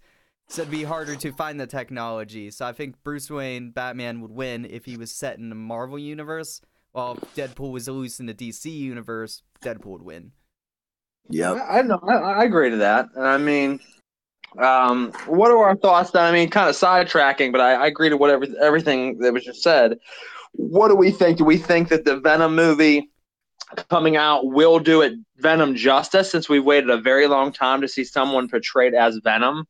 or do we think that it'll fall under the umbrella of Hollywood ruining a character? Because there's been You mean certain. Sony ruining a character? Okay, well, absolutely. I mean, here's the thing. There's been characters over the years that have been great comic book characters that Hollywood has killed. Daredevil is example. Ben Affleck couldn't have fucking made a worse character of Daredevil. And obviously that's an old movie, but I mean, that's one example. I mean, there's certain, The Bullseye dude characters that cracks me up. I never miss. they've made ones that are great, and they've made ones that are fucking horrible. Do we think Venom, Dawn? Do you think they're going to do it justice, or you think it's going to be another Hollywood mishap and going to kind of ruin a franchise that could have been great? I don't really know yet. I haven't seen enough trailers to be able to judge. I hope it does it justice. Put it that way. I hope they do too. I hope it does. I have faith in Tom Hardy, and so does Serby, because he said Tom Hardy will kill it as Venom, or should kill it as Venom. I seen a clip today, and I was like, holy shit. Like, what's his name? Eddie Brock walks out, and he has his hands up, and there's a SWAT team outside of his building, and they're just like, put your hands up, or we're going to shoot. And he's like, he's all sweaty. He's like, you don't want to do this. You don't want to do this. And the SWAT team goes, masks on, and they put gas masks on, and he's like, I warned you. And Eddie Brock goes, mask on, and Venom fucking just forms around him, and he just whips all their guns out of their hands and just starts throwing people literally off buildings, like to where they're going to die, and he just doesn't give a fuck, and it's awesome. And I think that's why it's going to be cool, because as a child watching and being a part of the comic books of Spider-Man and Venom, Venom was always a character. I mean, it's always been a character I've been very interested in. And then that brings me to a point then, is that are they going to make a Maximum Carnage movie? There's rumors. There are symbiotes in the new Venom movie. And some rumors are floating around saying that there's probably going to be a teaser end credit scene, probably, where they're going to have a symbiote, like, from the fight, kind of fall somewhere and crawl away, and it's going to end up going to, like, Cletus Cassius or whatever, and he's going to turn into Carnage for a sequel movie. So, I mean, which is your favorite character to the two of you? Not just you, Don, but I mean, between Venom and Maximum Carnage, which would you prefer as characters? Me, personally, I like Venom more than Maximum Carnage. Probably Venom. Venom. Yeah. Okay, so we're kind of unanimous on that. I mean, I think he's the doper character. I don't want to jump too sidetracked, but we have a lot of things to go over tonight. And one of the other things I had want to talk about was another beef going on, not necessarily in the comic book or DC Marvel Comics world, but we all know about the MGK and Eminem battle that we've recently talked about in our past show. Mm-hmm. I've seen recently in Underground News that Hobson and Joyner Lucas they made up. have been going at one another, and I want to see what your guys' thoughts are on if Hobson and Joyner Lucas were to truly go at each other. What do we think the outcome would be? Interesting, to say the least. They're both extremely skilled. They're both really talented lyricists, and their wordplay and disc potential. They both can tear the rapper apart. So for them to go at each other, I think would be a more escalated beef than MGK and Eminem. I do too. I mean, here's the thing: there's no comparison. I mean, in my personal opinion, and I mean, it doesn't matter to anything in the world because everybody has their own opinion. But Eminem and MGK is skewed. I mean, MGK, I respect him as an artist. I've played with him. I've met him before. I've talked to him and kicked it with him. Good dude and everything. Obviously, I've never been, lucky enough to meet Eminem and be able to kick it with him or play a show with him. But MGK is a very humble dude and was very cool artist to get to play a show with and kick it with.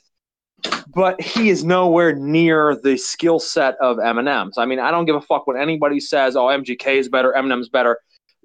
Everything points to Eminem being better. He is more of a lyrical artist. He's sold more albums than MGK will sell in his lifetime. He's accomplished more. So when you say who's the best, even if MGK killed Eminem in the battle, which he didn't, it still wouldn't matter. When you say who is the best, Eminem ultimately reigns supreme on that battle. But as far as Hobson and Joyner Lucas, I think that they both bring very interesting aspects to the table. Joyner Lucas is one of the best storytellers. I mentioned Prozac earlier. Prozac's very good in the dark, vivid sense, but Joyner Lucas has told stories about the boy who in Chicago, I believe it was Chicago, who made friends with the guy who ended up ultimately driving him to an abandoned house and shooting him several times with a shotgun, which is a true story. I actually read and watched a special on TV about this fucking crime before Joyner Lucas wrote that song. And then I one day clicked on this video. It says, you have to hear this, blah, blah, blah. I think it was even Underground on Top, who, shout out to Jeremy Martin. Underground on Top has been a huge supporter of Brutal Business Entertainment. I can't. He's promotes the fuck out of us. And that is my fucking dude. I started following him. He does. He promotes the shit out of us. And I started following Jeremy Martin when he had like 3,000 fans on YouTube or on Facebook, on his Facebook page. He has like 130,000 people now. Yeah. That's insane. I mean, he's been a huge supporter of my movement and of our movement. So I think he posted a video that said, you need to check out this lyricist doing storytelling. Well, I didn't know it was about this special that I watched on TV. I clicked on it and I started listening to this story and I'm like, holy fuck, this dude can tell a story. And then I soon realized it was about a special on TV I watched about this kid. Sounds familiar. It does, and about this kid who got driven out to this empty, abandoned house and shot several times with a shotgun, which was a true fucking story. It was a gang initiation. My personal opinions, I think gangs are fucking retarded.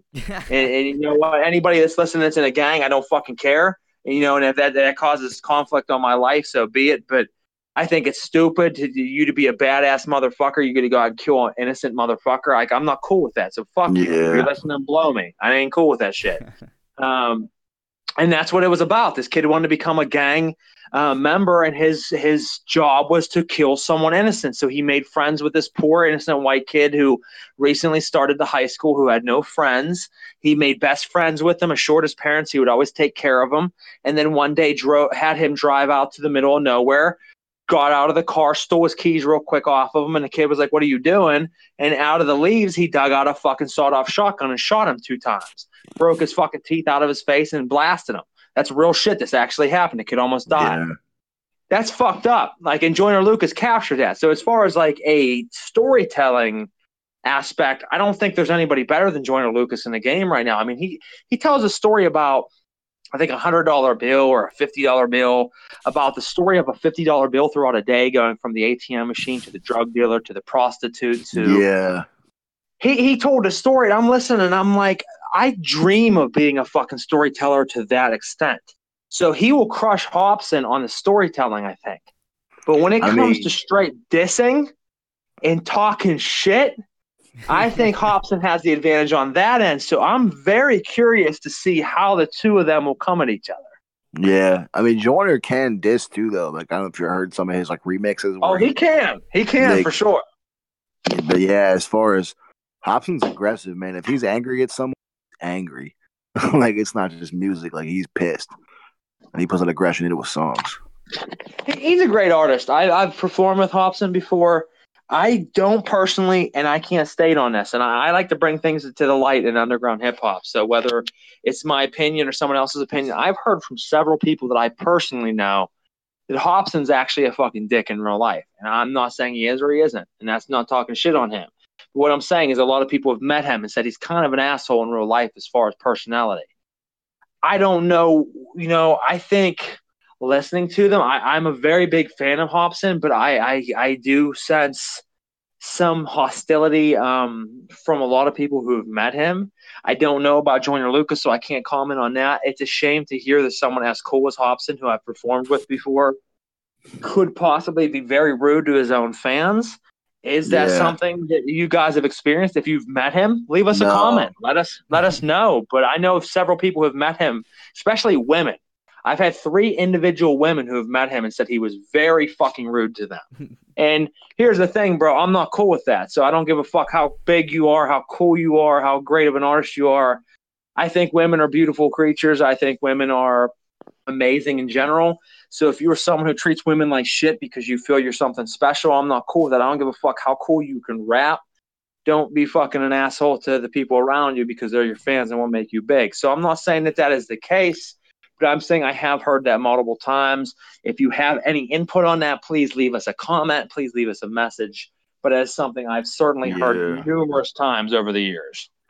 I know Joyner, like from what I've seen, when he did that Suicide song, there was a dude, I remember I've seen him posted it. A dude commented, was like, yo, I feel this, and I'm just letting you know I'm going to commit suicide. Like, I'm going to do it. And he personally inboxed him and gave him his phone number, his personal phone number, was like, yo, like, talk to me like as a normal person. So, I mean, that's what's up. He got my kudos. That's real shit. No, I can be down with that because when I was younger, and here's the one thing is I've always been someone who will tell my life stories. Even sometimes people are like, why would you tell someone that? Man, no one should know that about you. I'm an open book. I let my fans know everything about me because I have nothing to hide. I truly love all of you, whether it be fans or whether it be fellow artists like you, Don, or like you, Cody. This is my life. This is what I live for. If it wasn't for making art, I wouldn't even be here.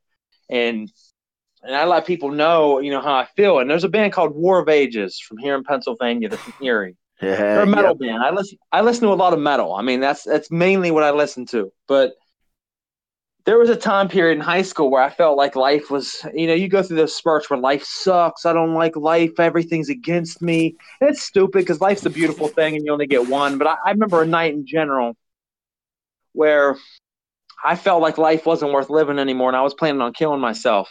And I actually threw on the War of Ages CD. And granted, I don't mind admitting this now. I don't do drugs anymore, but at the time I was tripping heavily on acid. And I listened to the War of Ages CD, and I remember sticking a rifle inside my mouth and getting ready to kill myself. And for some reason, something hit me in those songs that captured me. And I remember bawling my fucking eyes out like a little girl about the music I was listening to and how beautiful it was, and it saved my life. And I've never looked back since then. I've never taken life for granted, saying that it's something that's not worth living for. Life is a beautiful thing, and every one of you should cherish it and live it because there is only one of them, and you're never going to get another one. But life can save you. So to Don's point about someone reaching out to Joyner Lucas and Joyner Lucas reaching out to that fan and saying, "Here's my number, call me, let me talk to you and save your life." I met War of Ages after the fact. Yeah, I went up to them and I said, "I just want to tell you guys, and I don't mean to be a weird fan, but I was going to blow my fucking head off one night." I said, "And your music actually stopped me from doing it." I bawled my fucking eyes out. I regrouped and manned the fuck up, I said, and became the man I should be. And it's because of you guys. They embraced me as a brother and hugged me on stage after the show. They gave me their fucking drum head off their drums. They gave me a broken guitar or a broken drumstick signed by all of them, guitars, pics from them, pictures with them. And it's something I cherish to this day because those dudes saved my life and were truly humbled by it and hugged me and treated me as family and said, "That's what we're doing this for. Doesn't matter if we never make another fan again. You saving your own life was the purpose of us ever making music ever to begin with." And that's what horrorcore is. Even with the shit that we make is dark. And people say, "Why do you make dark music or hardcore music?" Because I pour my anger and soul into that fucking music so that I don't hurt someone. And you listen to that music so that you don't hurt someone, so that you focus into it. And that's what the music that we make is about. Demo, me, Dawn, it don't matter. That is the shit, folks, that we make the music for. So if we touch your soul, thank you so much for letting our music touch you and embracing us. Kinky. You're what keeps us going. That's the real shit. So Skippy, I got to tell you something, bro. It's funny as fuck you just mentioned that band. So I'm from PA too, live in Pittsburgh. Absolutely. I lived in Erie for 15 years. I grew up in War of Ages. I used to actually be in a band. I played drums in a band, and the old guitarist from War of Ages when they used to be a band called Point Zero. If you know that, that's what I remember Point Zero. So that's War of Ages. That's where they started at. We used to do shows. We used to do shows in a fucking place called 7-Eleven Jams in Fairview, Pennsylvania, small ass town. Fucking those dudes are from a town called Girard. It's a suburb of Erie. We used to go to church together. We used to fucking hang out together. Steve used to work on the guitar player. He is a fucking phenomenal guitar player. He is. I grew up fucking Aaron, their drummer, used to babysit my homeboys' kids. My grandma and my aunt live up in Erie, and I go there for a my family's consisted of 3 mafia families all married together on my dad's side. And it's the Caglianos, Gambinis, and the Pharaohs. and Oh, my okay. aunt and my grandma live in Erie, and we do the Cogliano family reunions up there every year in Erie. Erie's the shithole, shit, man. though. Shout out to Erie, because Erie, for a long point in Pennsylvania history of music, was a huge metal community Huge. and supporter. Huge. I wouldn't be talking to you. That's where I came from. It's the hardcore That's scene. what's up, bro. Here's the things, folks. If you're listening in, one good thing about Brutal Business Entertainment Talk Show is, even if we're kicking it with homies like Don Orias, who's been a boy of mine for years, I'm learning things about him tonight that I never knew, and him about me, or Yep. me about him, vice versa. And that's what's cool about this underground platform, is we can not only listen to music and go over things, but we can learn things together. And we're obviously from the same city, even though you haven't lived here for many years. But to hear that, it warms my soul, because I'm from Katanning, Pennsylvania, which isn't too far, from Erie, and War of Ages was a humongous Yeah. influence in my life and saved my life. Literally, I wouldn't be here. I would have been dead years and years ago if it wasn't for this specific band. Yeah. Leroy's Who's your cool as boys fuck, that you too. hung out with. How fucking crazy is that? Yeah, man. Those dudes are all humble. Like I said, I've seen them, like I said, from fucking literally 10 people in a basement in a small suburban town of Erie. Nobody knew who they were. They called themselves a crappy Christian rock band. Like, they went from that to being who they are. And they're amazing, man. They're one of they are actually, and the funny thing is, people always say, who's your favorite metal band of all time? And I mentioned Erie. I mentioned War of Ages, and people laugh. They're like, oh, are you biased because that's Pennsylvania? No, truly. War of Ages is my favorite melodic metal band of all time. I mean, you got Metallica and shit like that are gods. I get that. But like, personally, me liking to listen to, they have about 6 or 7 albums of solid gold melodic metal that I love listening to, and that's my shit. Yeah. And that's what makes me make the music I do. I don't listen to a lot of horrorcore, like I said. I listen to a lot of metal that transvests metalcore. into the rap that I make. So that's a dope. If nothing else is taken from tonight's show, I don't even give a fuck. That's dope right there, to know that you know those guys like Leroy and Steve and all those, Aaron, all them. You know what's even funnier, bro? The original recording of Stand Your Ground, I helped lay the bass for that. No shit. Yeah. That's crazy. That's actually one of my favorite songs from War of Ages, actually. So that's dope as fuck. Yeah, that was a Point Zero song. That was the first ones they did under Point Zero. Guitarist Matt playing Point Zero, he played in my band. So real quick, side note, real quick, because I know, like I said, we're trying to make sure we fit everything in.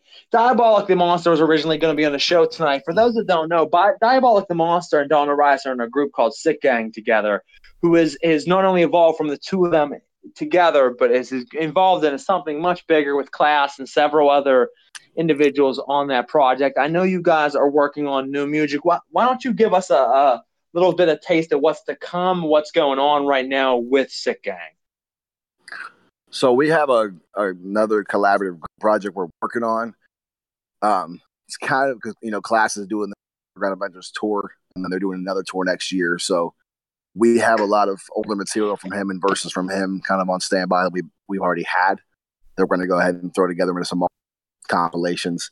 But right now, honestly, we're all doing solo shit. It's the biggest thing. Like, our producer is also a drummer. He plays in the band, and which, shout out to Delusion Productions. That's fucking nuts. He's only 20. His shit is off the wall. Like, okay, that's crazy. I got him linked up with some pretty important people in the underground. You'll hear about soon. I can't talk about it. It'll be pretty sick.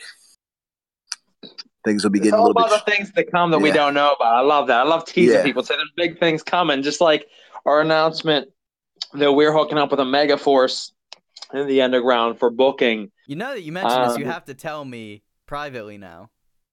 I probably won't. I'll probably dick tickle you for like the next 3 weeks. You can't do this to me. I have to know. I'm bad with like. See, listen, guys. Here's the thing.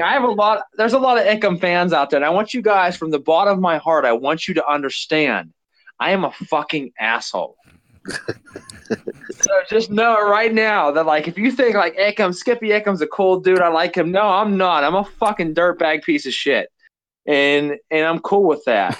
So, like, I'm not gonna tell you guys anything. I'm not gonna tell Cody anything. I'm gonna make all you fuckers wait. Goddamn liar! And you're gonna tell me after the show.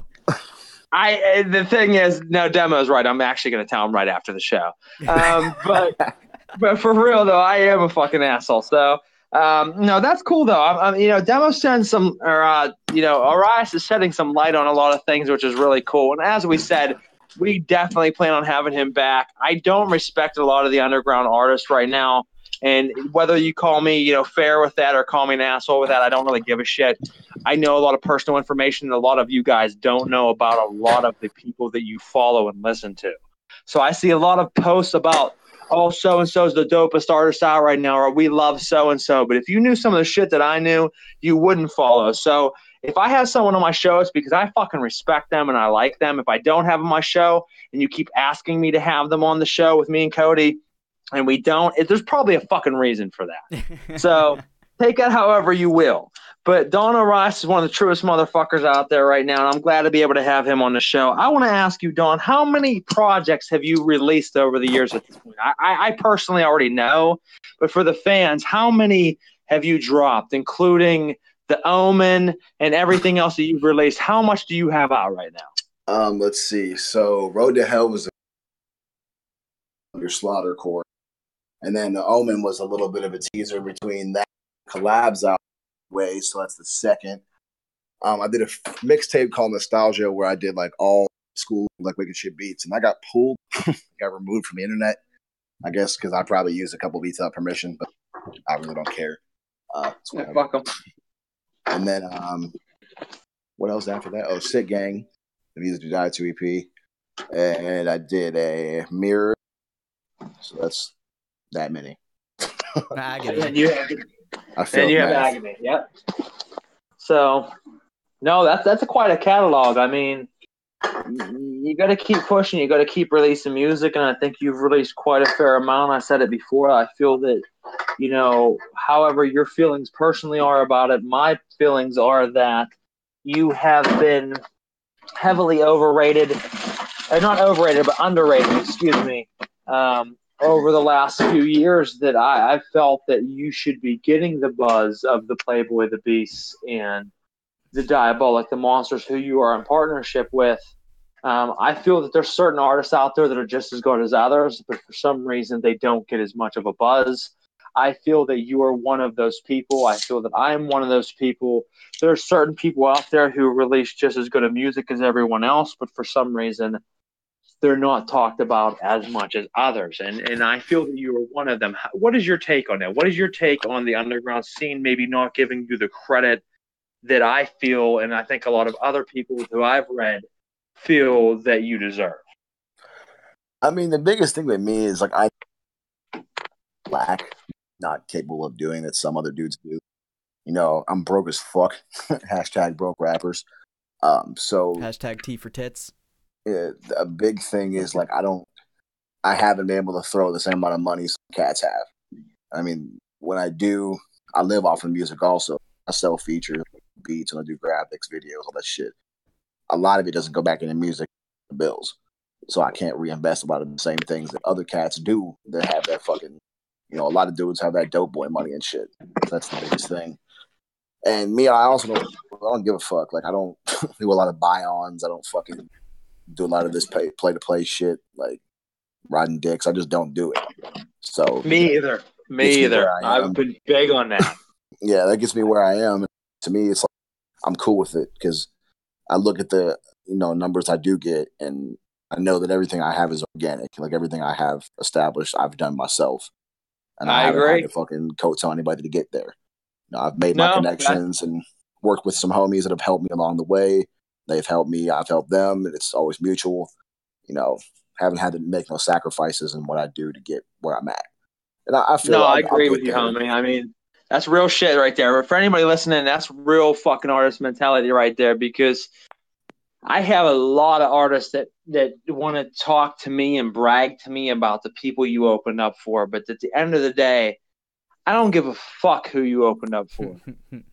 Because anybody can jump on a show, sell X amount of tickets, and say they opened up for so-and-so. But the question is, does Twisted, does Prozac, does Twisted Insane, does Tech Nine, does any of these artists give a fuck that you're opening up for them? The day that they say, oh, man, it was a dope show, so-and-so opened up for me, then I get it. But if you jumped on a show where you sold thousands of dollars or hundreds of dollars of tickets to be the opener for so-and-so who doesn't give a fuck about you opening, that, the day that they actually care and mention it, then I'll take that into consideration. But I meet a lot of artists that have done 1/20th of the amount of things I've done, but they'll brag that they've opened up for 3 times the amount of headliners. Like, bro, my sales outsell you. My touring and the places and cities that I've been out fucking do you. But you want to brag to me that you've opened up for 25 headliners like ICP.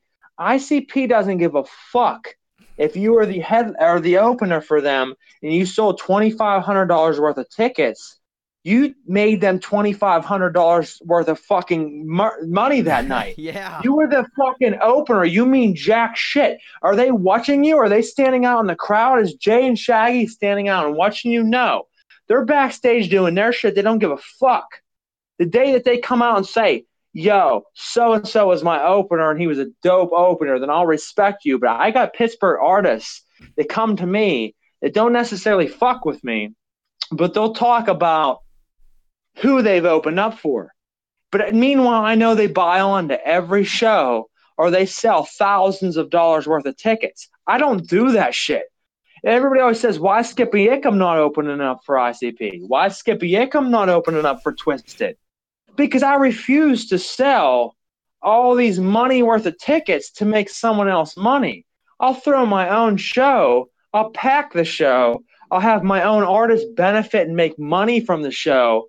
And I don't give a fuck if Twisted makes money from that, if ICP makes money from that. I'm not in the business of making big artists big money. I'm in the business of making my artists money.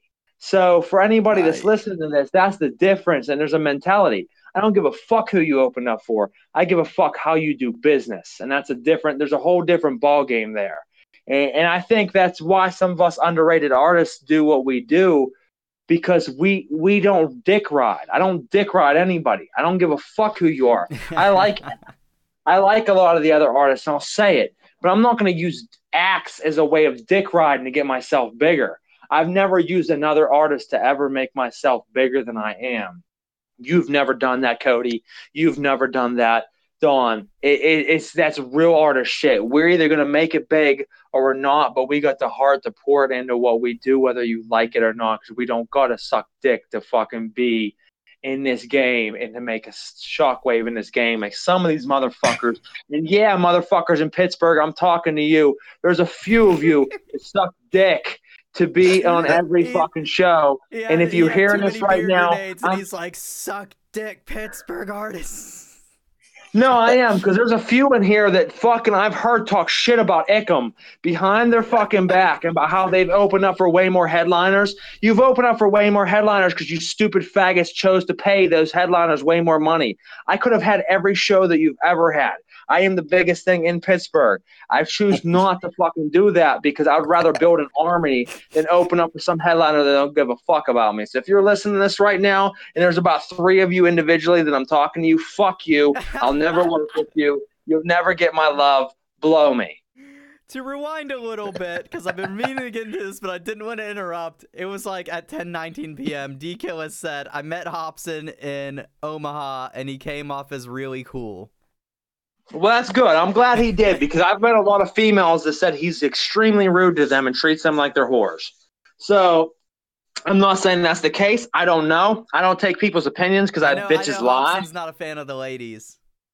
Yeah, I guess he just generally doesn't like females. No, that's weird to me. I mean, well, I mean, he got played a little bit too much by like every woman, and now he's just like. Here's the thing: step your game up, bro.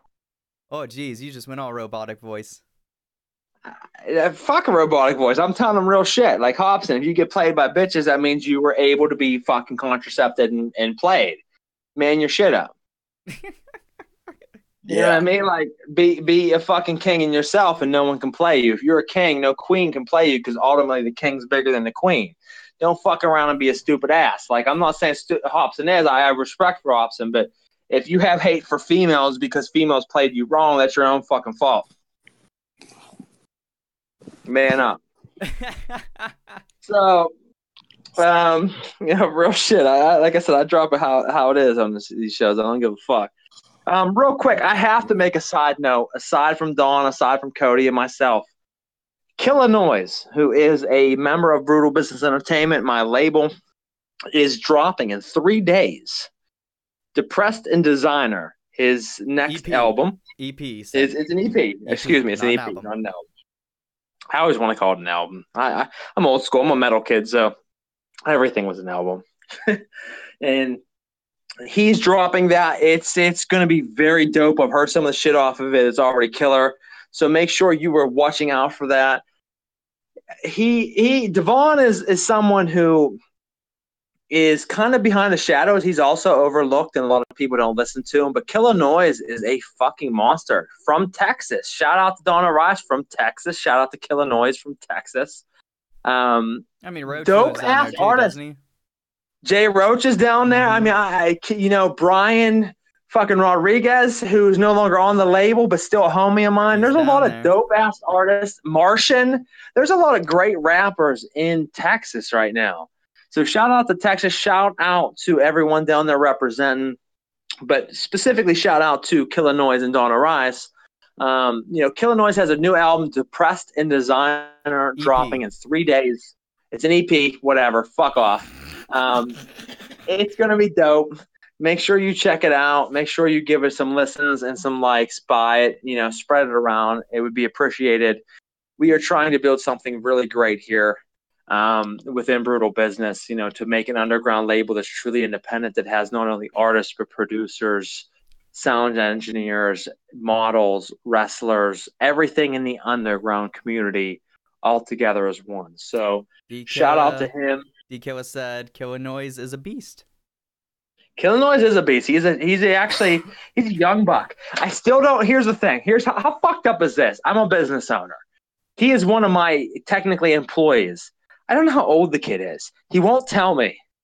You're gonna be. He won't share with me his age. You're gonna be caught with them child labor laws. Like I'm gonna get arrested. This kid's gonna end up being like fucking 16 years old. I'm gonna get arrested for fucking selling music of a 16-year-old. But no, Killer Noise is a beast. He's been a beast. He has that Texas flavor, so make sure you check him out. Make sure you check out Ghost of Demented's album dropping next week as well. Make sure you check out the new music release from Don Orias and the new music on the way. Make sure you check out our song together, Delusions, as well as the music video. So a couple questions I have is Don, what were you like as a individual in high school? I was a fucking loser. Me too. I was a weirdo. Well, here's the thing. Like I said, I went to fucking... and I was like the only white kid. So okay, everybody thought I was going to be the next Columbine kid. So it kind of helped me not have to worry about getting fucked with. I didn't get bullied a lot because people thought I was going to come to school and just fucking shoot it. No, that's awesome though. I like to do that too. Like my classmates always were kind of like in love with me, but at the same time in fear of me that I would kill them all. And I've always kind of liked that. I'm like, you love me, but at the same time you are terrified. And I played off that. I had a lot of issues in high school, so I was on, and I sold them in school. So I was the cool kid. Sold Xanax.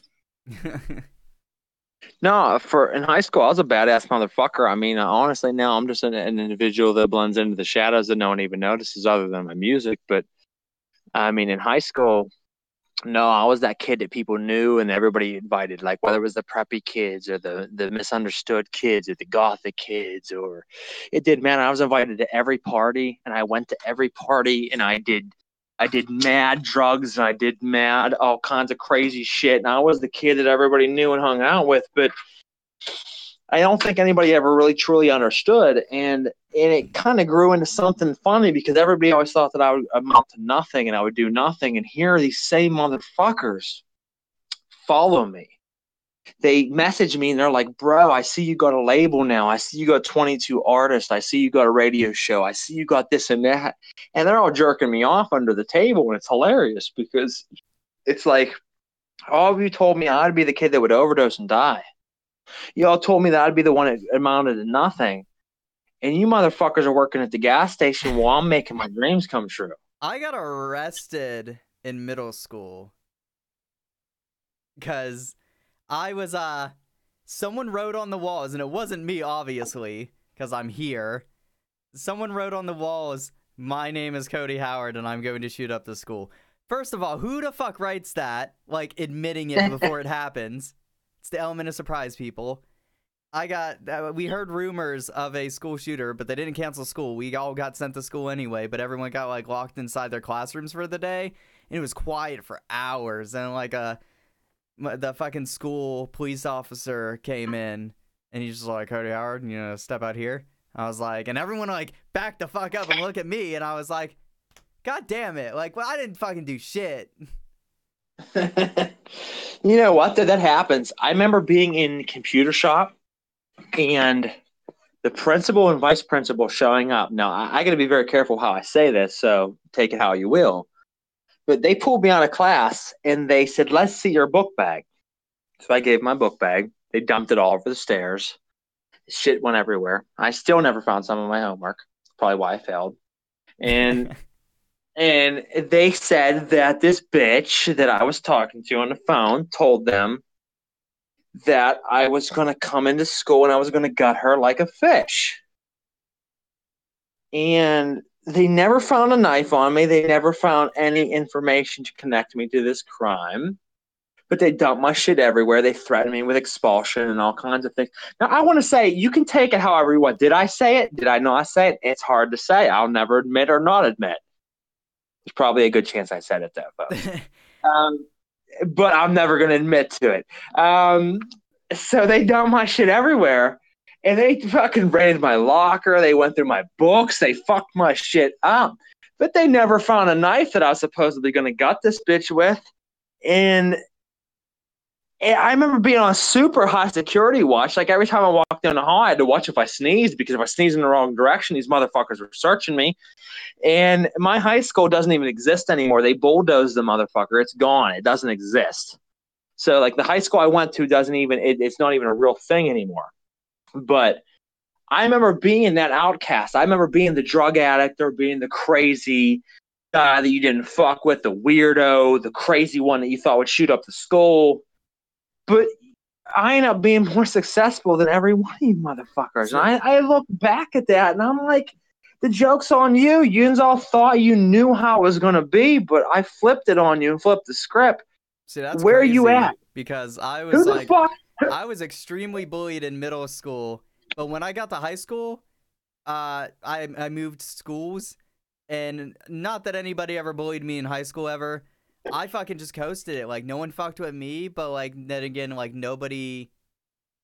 It's kind of weird. I was, like, in middle ground. Like, I wasn't, like, classified as the weirdo, but then again, nobody fucking talked to me. I just fucking coasted through high school, but middle school was hell. Oh, my God, it was terrible. See, here's the weird thing, man. I went to Catholic school, so people make jokes like, "Oh, Catholic boy Garrett makes horrorcore."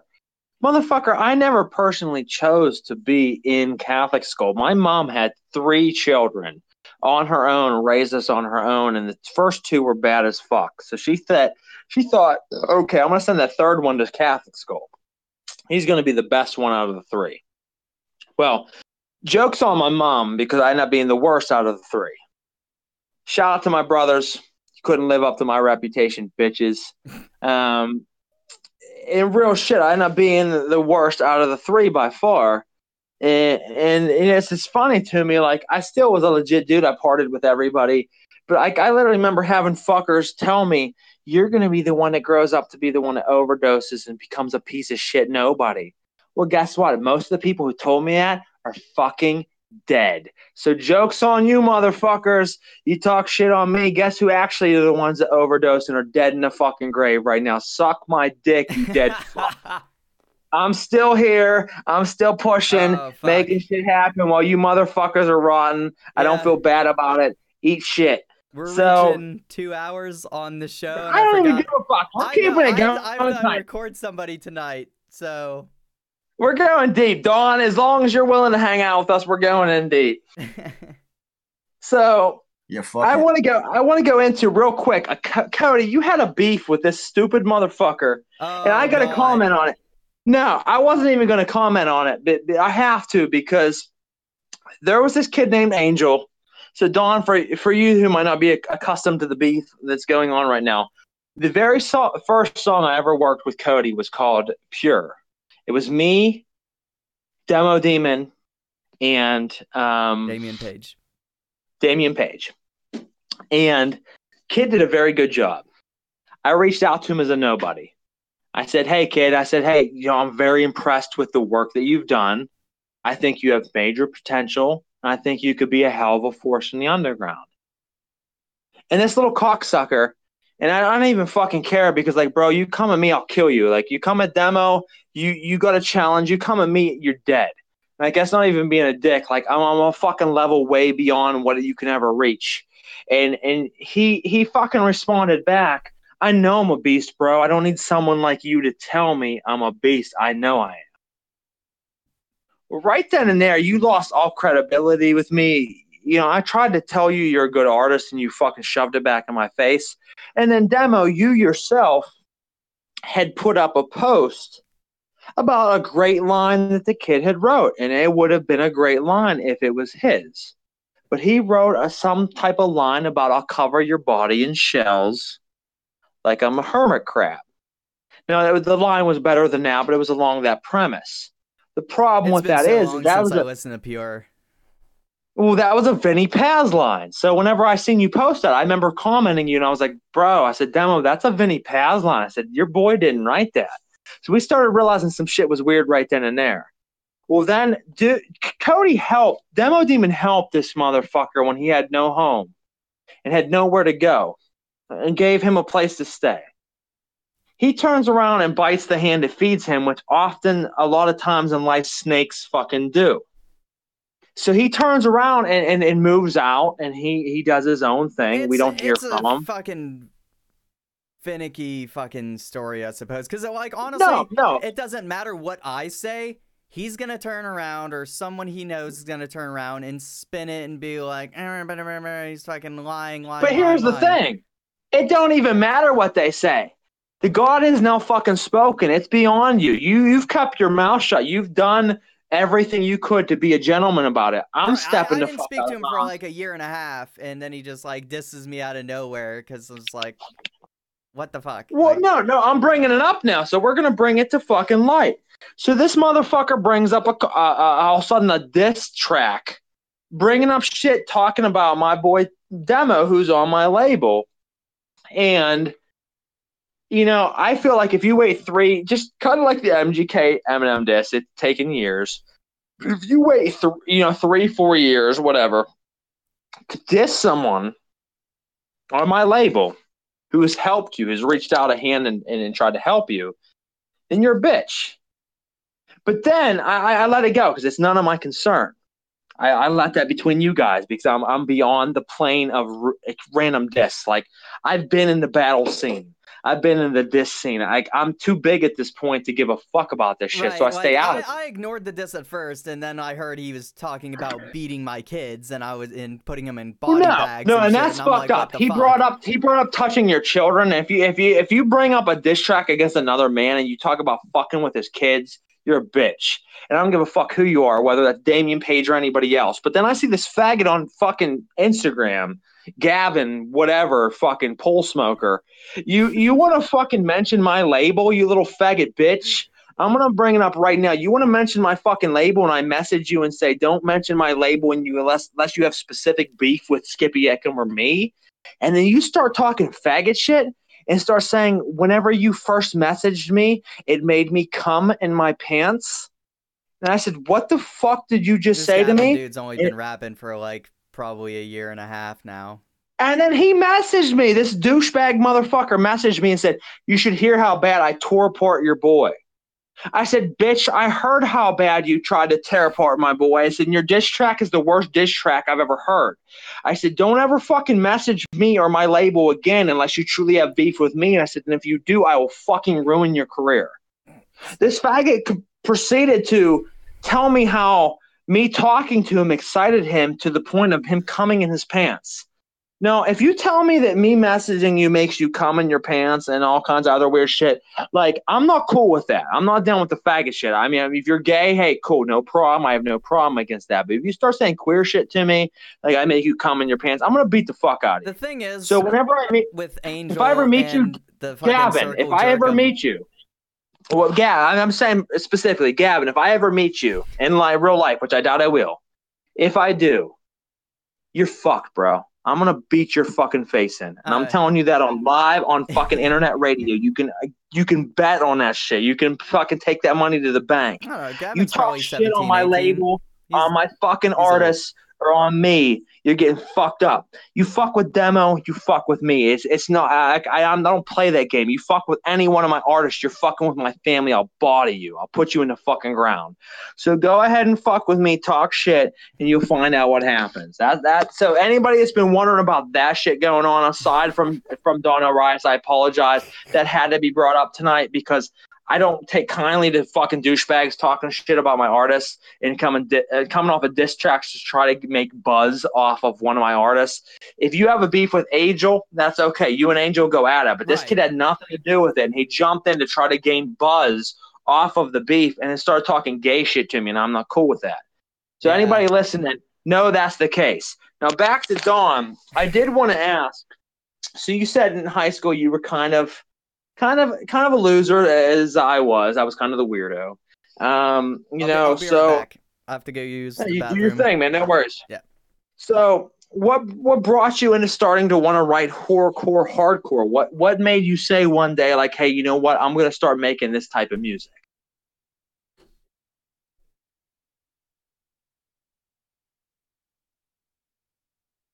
You still with us, Don? Yo, my bad. No, that's cool, man. Hey, I was bullshitting for a while. I had to let a little bit of steam out right there on some fucking faggot shit that was going on. But for real though, as far as you, what was the pivotal moment that caused you to say, I'm gonna start letting my feelings out in hip hop? What made you become a hip hop rapper, an underground rapper? Well, shit. There was a fucking dude I knew who was part of the hardcore community. He was a straight edge rapper. I don't remember his name at this point, to be honest, but like it kind of brought me into that. And I listened to hip hop. I grew up on Big L, even as far Big as L's a shit. Yeah, so I don't even mean to interrupt you. I apologize, but Big L, for anybody that don't know hip hop, if you talk about Biggie and Tupac, but you don't mention Big L, you're fucked up in the brain. Go and check out Big L as being one of the original pioneers of fucking grotesque underground rap. Talking about fucking bitches when they're dead. Talking about hell. Talking about fire and burning it, for eternity. Big L is the shit. So make sure you check out Big L if you haven't. Now, right back to you, Don. But yeah, man, like I said, that's like honestly, that type of music just inspired me to go for it. I always liked hip hop, but I never tried it. And then just kind of one of those freestyle that fucking parties shit just turned into like, hey, this could be something, And then kind of progressed from there and turned into what it is today. I found a passion for it. I found a way to speak without using regular words because I'm not good at talking, obviously. No, I think you do well, man. Honestly, I think a lot of us feel like we're kind of behind the scenes and not normal with most population. Like me and you are talking right now, and when people are like, "Oh, Skippy Ickham talks a lot, and he talks online, and he talks on his radio show, and he does this and that," but like when you meet me next week at the fucking Shrunken Heads Festival, I'm going to be the weirdo sitting in the back talking to no one because, like, even though I love you and Diabolic and I love Razakal and everything, I'm the person I feel like even after the fact doesn't fit in with anybody. Yeah, like, I feel you. I'll just be shit-faced drunk and I'll be. But if I'm sober, I'm like that. If I'm shit-faced drunk, I'm a social butter. No, here's the thing. Me and you would probably kick it out and be crazy and probably end up getting arrested. But shout out to Ghost of Demented because Ghost of Demented is the driver that night. He's the one taking care of the rental car, taking care of the hotel reservations. I'm telling you right now, I'm probably going to get arrested. And I'm probably going to end up doing crazy shit that everybody's going to talk about. Like, they're not going to invite me back to this festival after next Saturday. So just know that now. Skippy Ickham is on the Shrunken Heads Festival for the one and first time only, probably the last time. But it will go down. Me, Diabolic, and Don Orias are probably going to end up causing havoc and all being in jail by the end of the night. So make sure you're watching out for that. I mean, one of the other things I wanted to ask you is, so at this point, you know, one of the random facts I like to ask artists anytime I'm doing any type of interview over the years is, what is your favorite food? What does Don Orias like to eat when he's on the road or when he's around? What is your preference? Oh, that's difficult because I'm a fat kid. Anything with cheese. I love all kinds of food. Anything with cheese in it. Anything. Cheese is good. Food. Yeah. No, probably, honestly, man, it's probably Mexican. Oh, now you know what? I don't think enough people recognize and appreciate Mexican, but like a good enchilada or a burrito or a chimichanga, you can't go wrong. But see, my favorite's real Mexican. Like real Mexican. No, absolutely. Like actually made from Mexican people, not like the other day I said I wanted to go to Mexican and I was training this girl at my job because I do obviously a career besides just my music. And the girl was like, I want to go get Mexican food. Let's go to Chipotle. And I was like, okay. Like I went to Chipotle for this chick, but that's not real Mexican. I want to go for real Mexican. So, I mean, like, I'm talking like actual, not Americanized, fake faggot version of fucking Mexican. I'm talking like old Mexico or like El Patrons or things like that. So, what is your favorite dish Mexican-wise? Torta de pollo. Okay. Chicken torta. They have this one. They have this one here, and I don't know what the fuck they exactly call it, but it has cactus cut in the form of a steak. So you eat the chicken and the rice and the peppers and everything with a half an inch chunk of fucking fried cactus.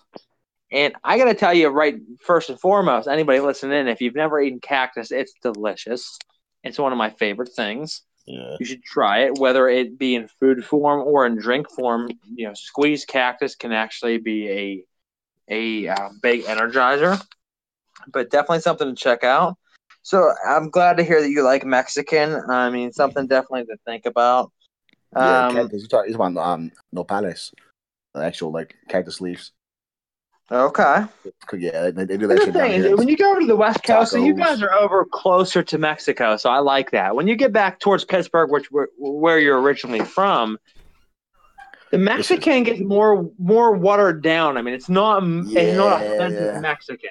Tex-Mex. It's Tex-Mex because but it's Northern Tex-Mex, so it's like an imitation of an imitation. It is. It's like here's our closest representation of what we can provide you with Mexican food. There's not original. And so I've been to California, I've been to Arizona, I've been to Seattle, I've been to California, I've been to Canada. I've got to see the West Coast side of things, and it's delicious. So for any fans out there listening, drop us what your favorite Mexican dish is and what you like, what you really appreciate when you get food. Myself, I love huge boardwalk California. You cut out. Hello? Is anyone else there, or am I crazy talking about myself? Oh, jeez. What the hell? I might have to message him. Yeah, so I think he cut out. I'm not entirely sure, so holy shit. You should try things in life because it'll bring you. There we are. Yeah, everything cut out for a minute, so you were probably rambling, didn't hear a goddamn word we said. I was like, hello. I don't give a fuck. Here's the thing. Whether they heard us or not, Cody, we're still going. Yeah, I was just like, I think we cut out technical difficulties. It's just like... That's okay. We're talking about fucking Mexican food. And then just came back and you were still talking. Me and Don could go on about Mexican food for hours. Yeah.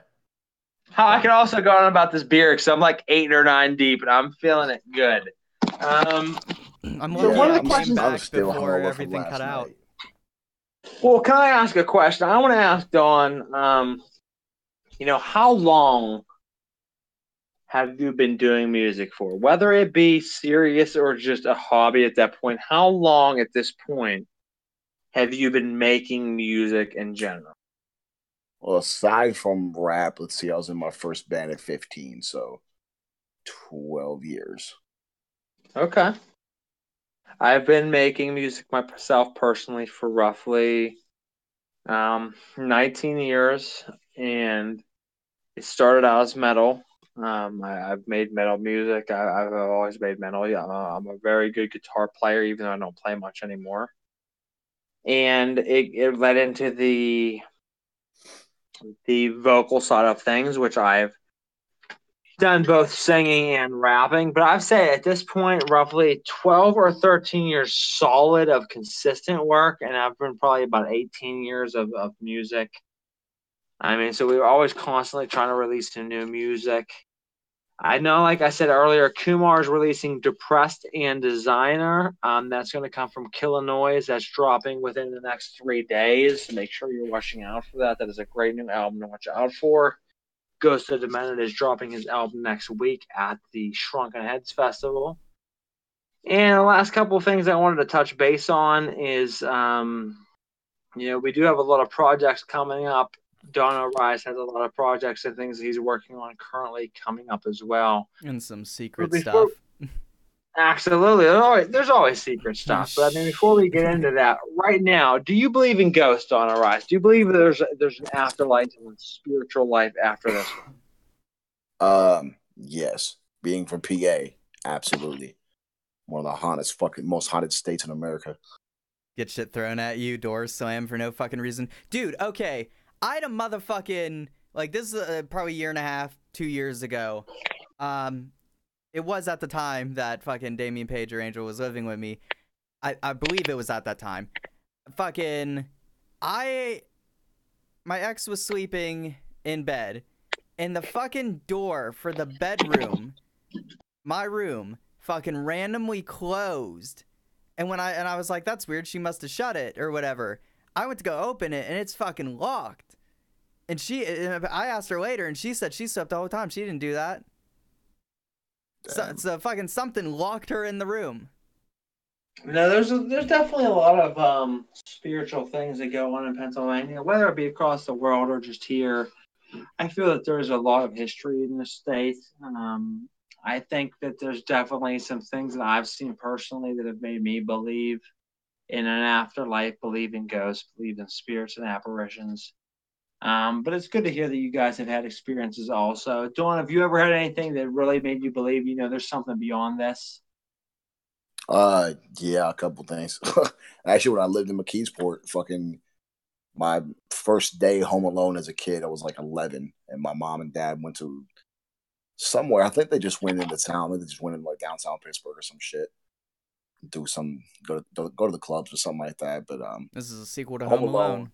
No animals, no nothing that could possibly cause disturbances. I had a bag of marbles that I used to play with, and I was upstairs just hanging out, and I heard like a tink on my door. What the fuck was that? I opened my door, and there's a marble sitting in front of my door, like just randomly. And then I heard another one, and then another one. I was like, what the fuck? I started getting freaked out. I called my mom, and she was like, just go to bed. You're just, you're paranoid, whatever. So I went to lay down, and then my parents' room at the time was right across from mine.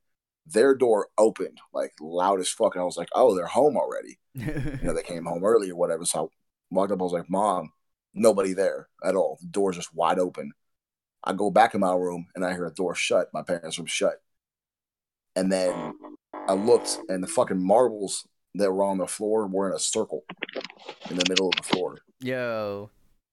Shit was weird. That's fucked up. Yeah.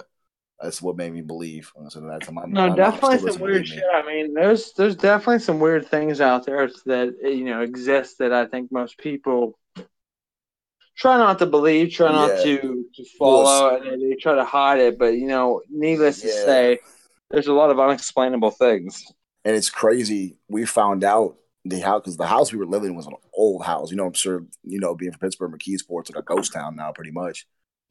And we found out that some little girl, I guess, like my age at the time, killed herself in that my parents' room, hung herself in that same house.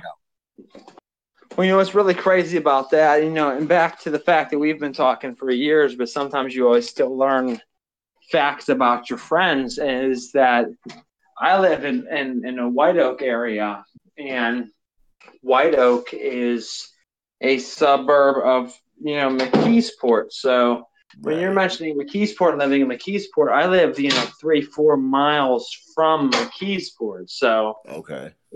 I'm right there. Like I live, pretty much my zip code is the same zip code as McKeesport. So it's funny to hear these stories because I live in that same area without even realizing that me and you ever lived in the same exact town.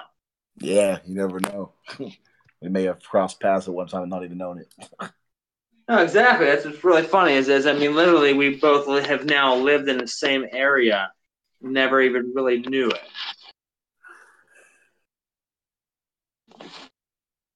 So I would like once again to shout out to No Fucks Given Radio for having us on tonight.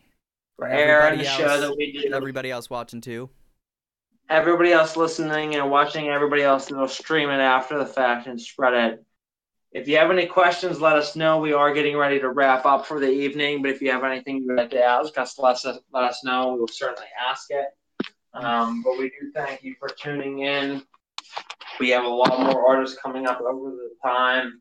We are building this radio station and building this specific show to feature a lot of great underground artists throughout the underground and kind of get to know them on a different level than normal.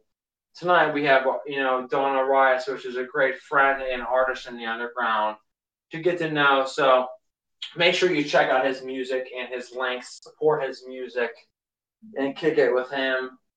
Before we wrap up tonight, is there anything that anybody had a question on or anything that anybody would like to know? Let us know, and we'll get ready to wrap this up here in the next few minutes. I'm just waiting for fucking to see if anyone types anything within the next 30 seconds, because there is a delay since we are streaming to YouTube, so might have to give it 30 seconds. But Night Crisis did say they never fully ate authentic Mexican food, but they like pinto tacos. Huh. I mean, I've eaten Mexican from here till actually Mexico. And I mean, there's a lot of good Mexican out there. Go out and experience different things. Too many people want to eat the same fucking food all the time. Go out and eat sushi. Go out and eat Japanese. Go out and eat, Mexican, Lebanese, and all the other foods out there because you only get one life. Enjoy yourself. Try the different things that are offered out there. But Mexican is a great food. So try authentic Mexican. Try authentic, Japanese and sushi. Because Puerto Rican food. Puerto Rican food is delicious. It's delicious as well. So don't jiff yourself and not try things out there that you might like. Oh, and Gruesome Music, which I think that's Killer Noise, he said, "What did you do, demo?" I don't know what I did, but apparently I did something.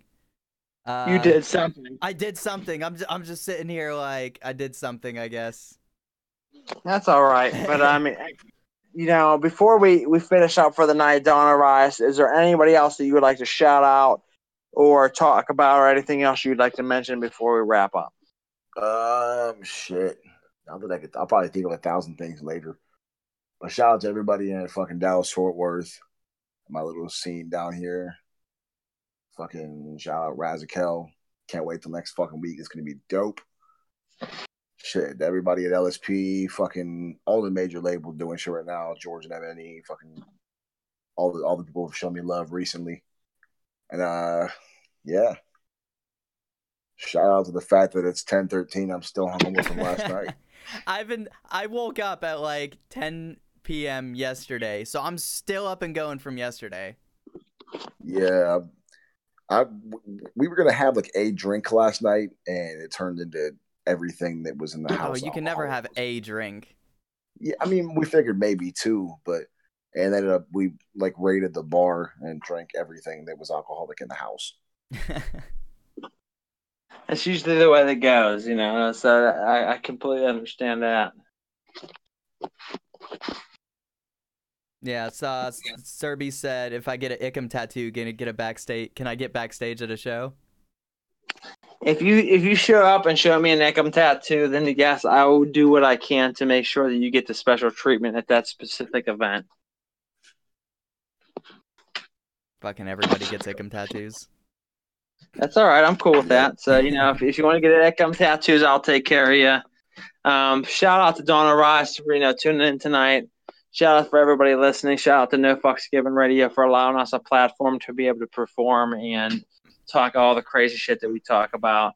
We're getting ready to finish up for the night, but, you know, shout out to everybody that supports us and shows us love. Buy and pick up, you know, Don Orias' newest album and newest EP. There's a lot of great music out there. Make sure you know, support any of the new music coming out here in the near future, and keep an eye out. In 2 weeks, we will be back.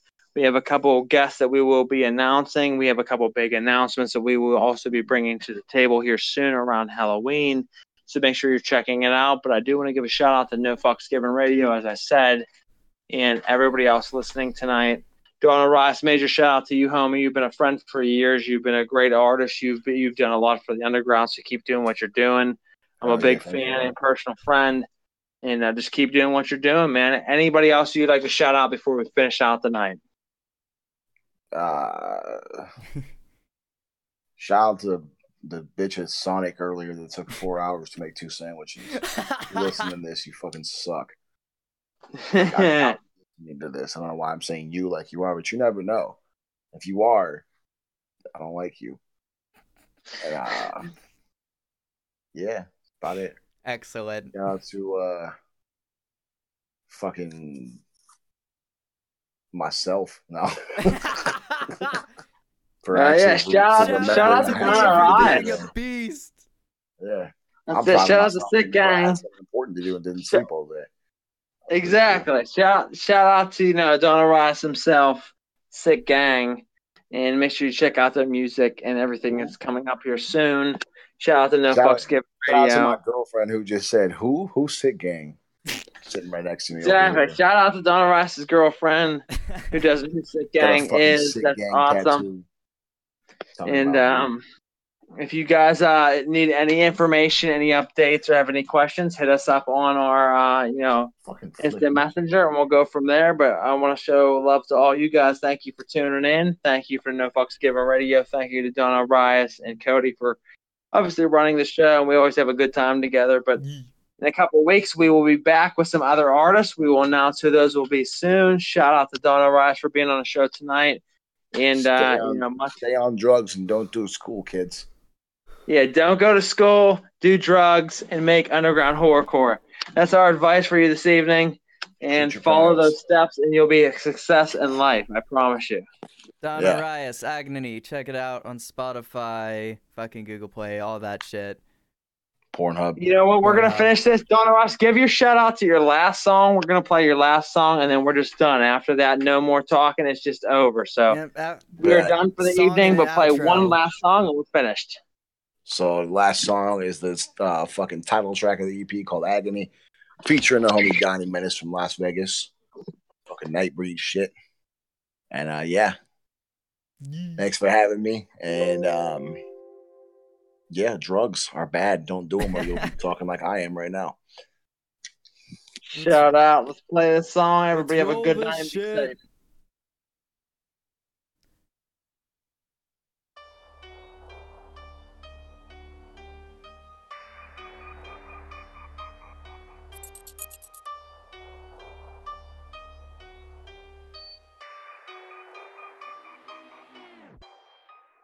Now that you brought up the bad and me can't put the rappers see welcome to agony. Sick of these rappers and all of their faggotry. Actually, this shit is bad for me. Welcome to agony.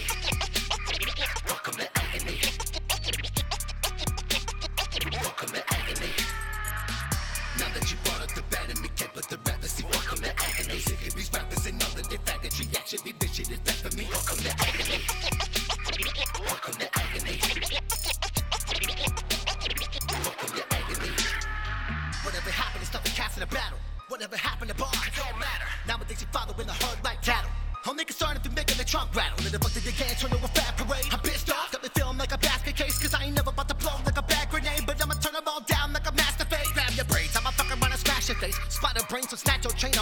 rage. I walk up in your trap today with a master face, won't catch a case. Be sure the witness pass away. You fucking dummy, I'm getting scummy. I put a fucking slug up in your tummy, leave you dripping like a stiff line. But I'm up when I'm on a spot like 6'9". I thought you wasn't gonna kill him. Well, it's time. What's a super soaker to a little punk? Small thing to a giant, you fucking little chump. I'm leaving dead up in the back of the bus. Come take a peep at the bodies, only I'm stacking them up. What?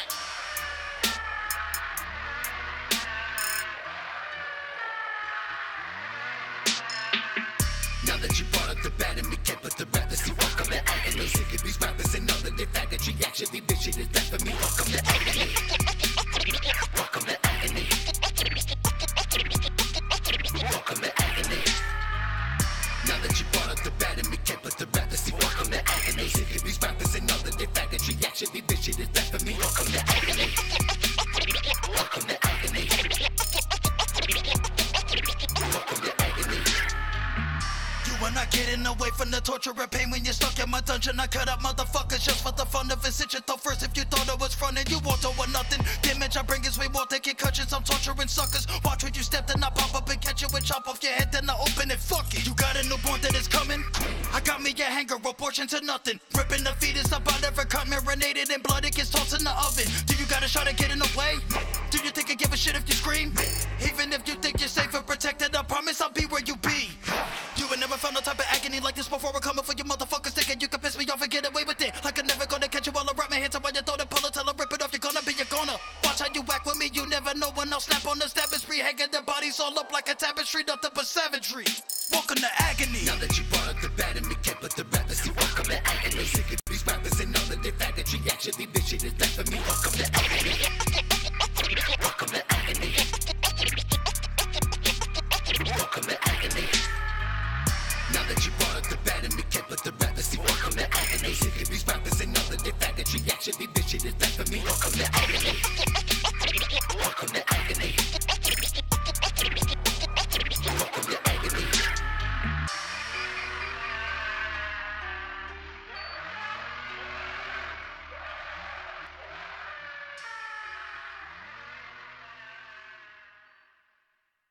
NFGR, no fucks given radio.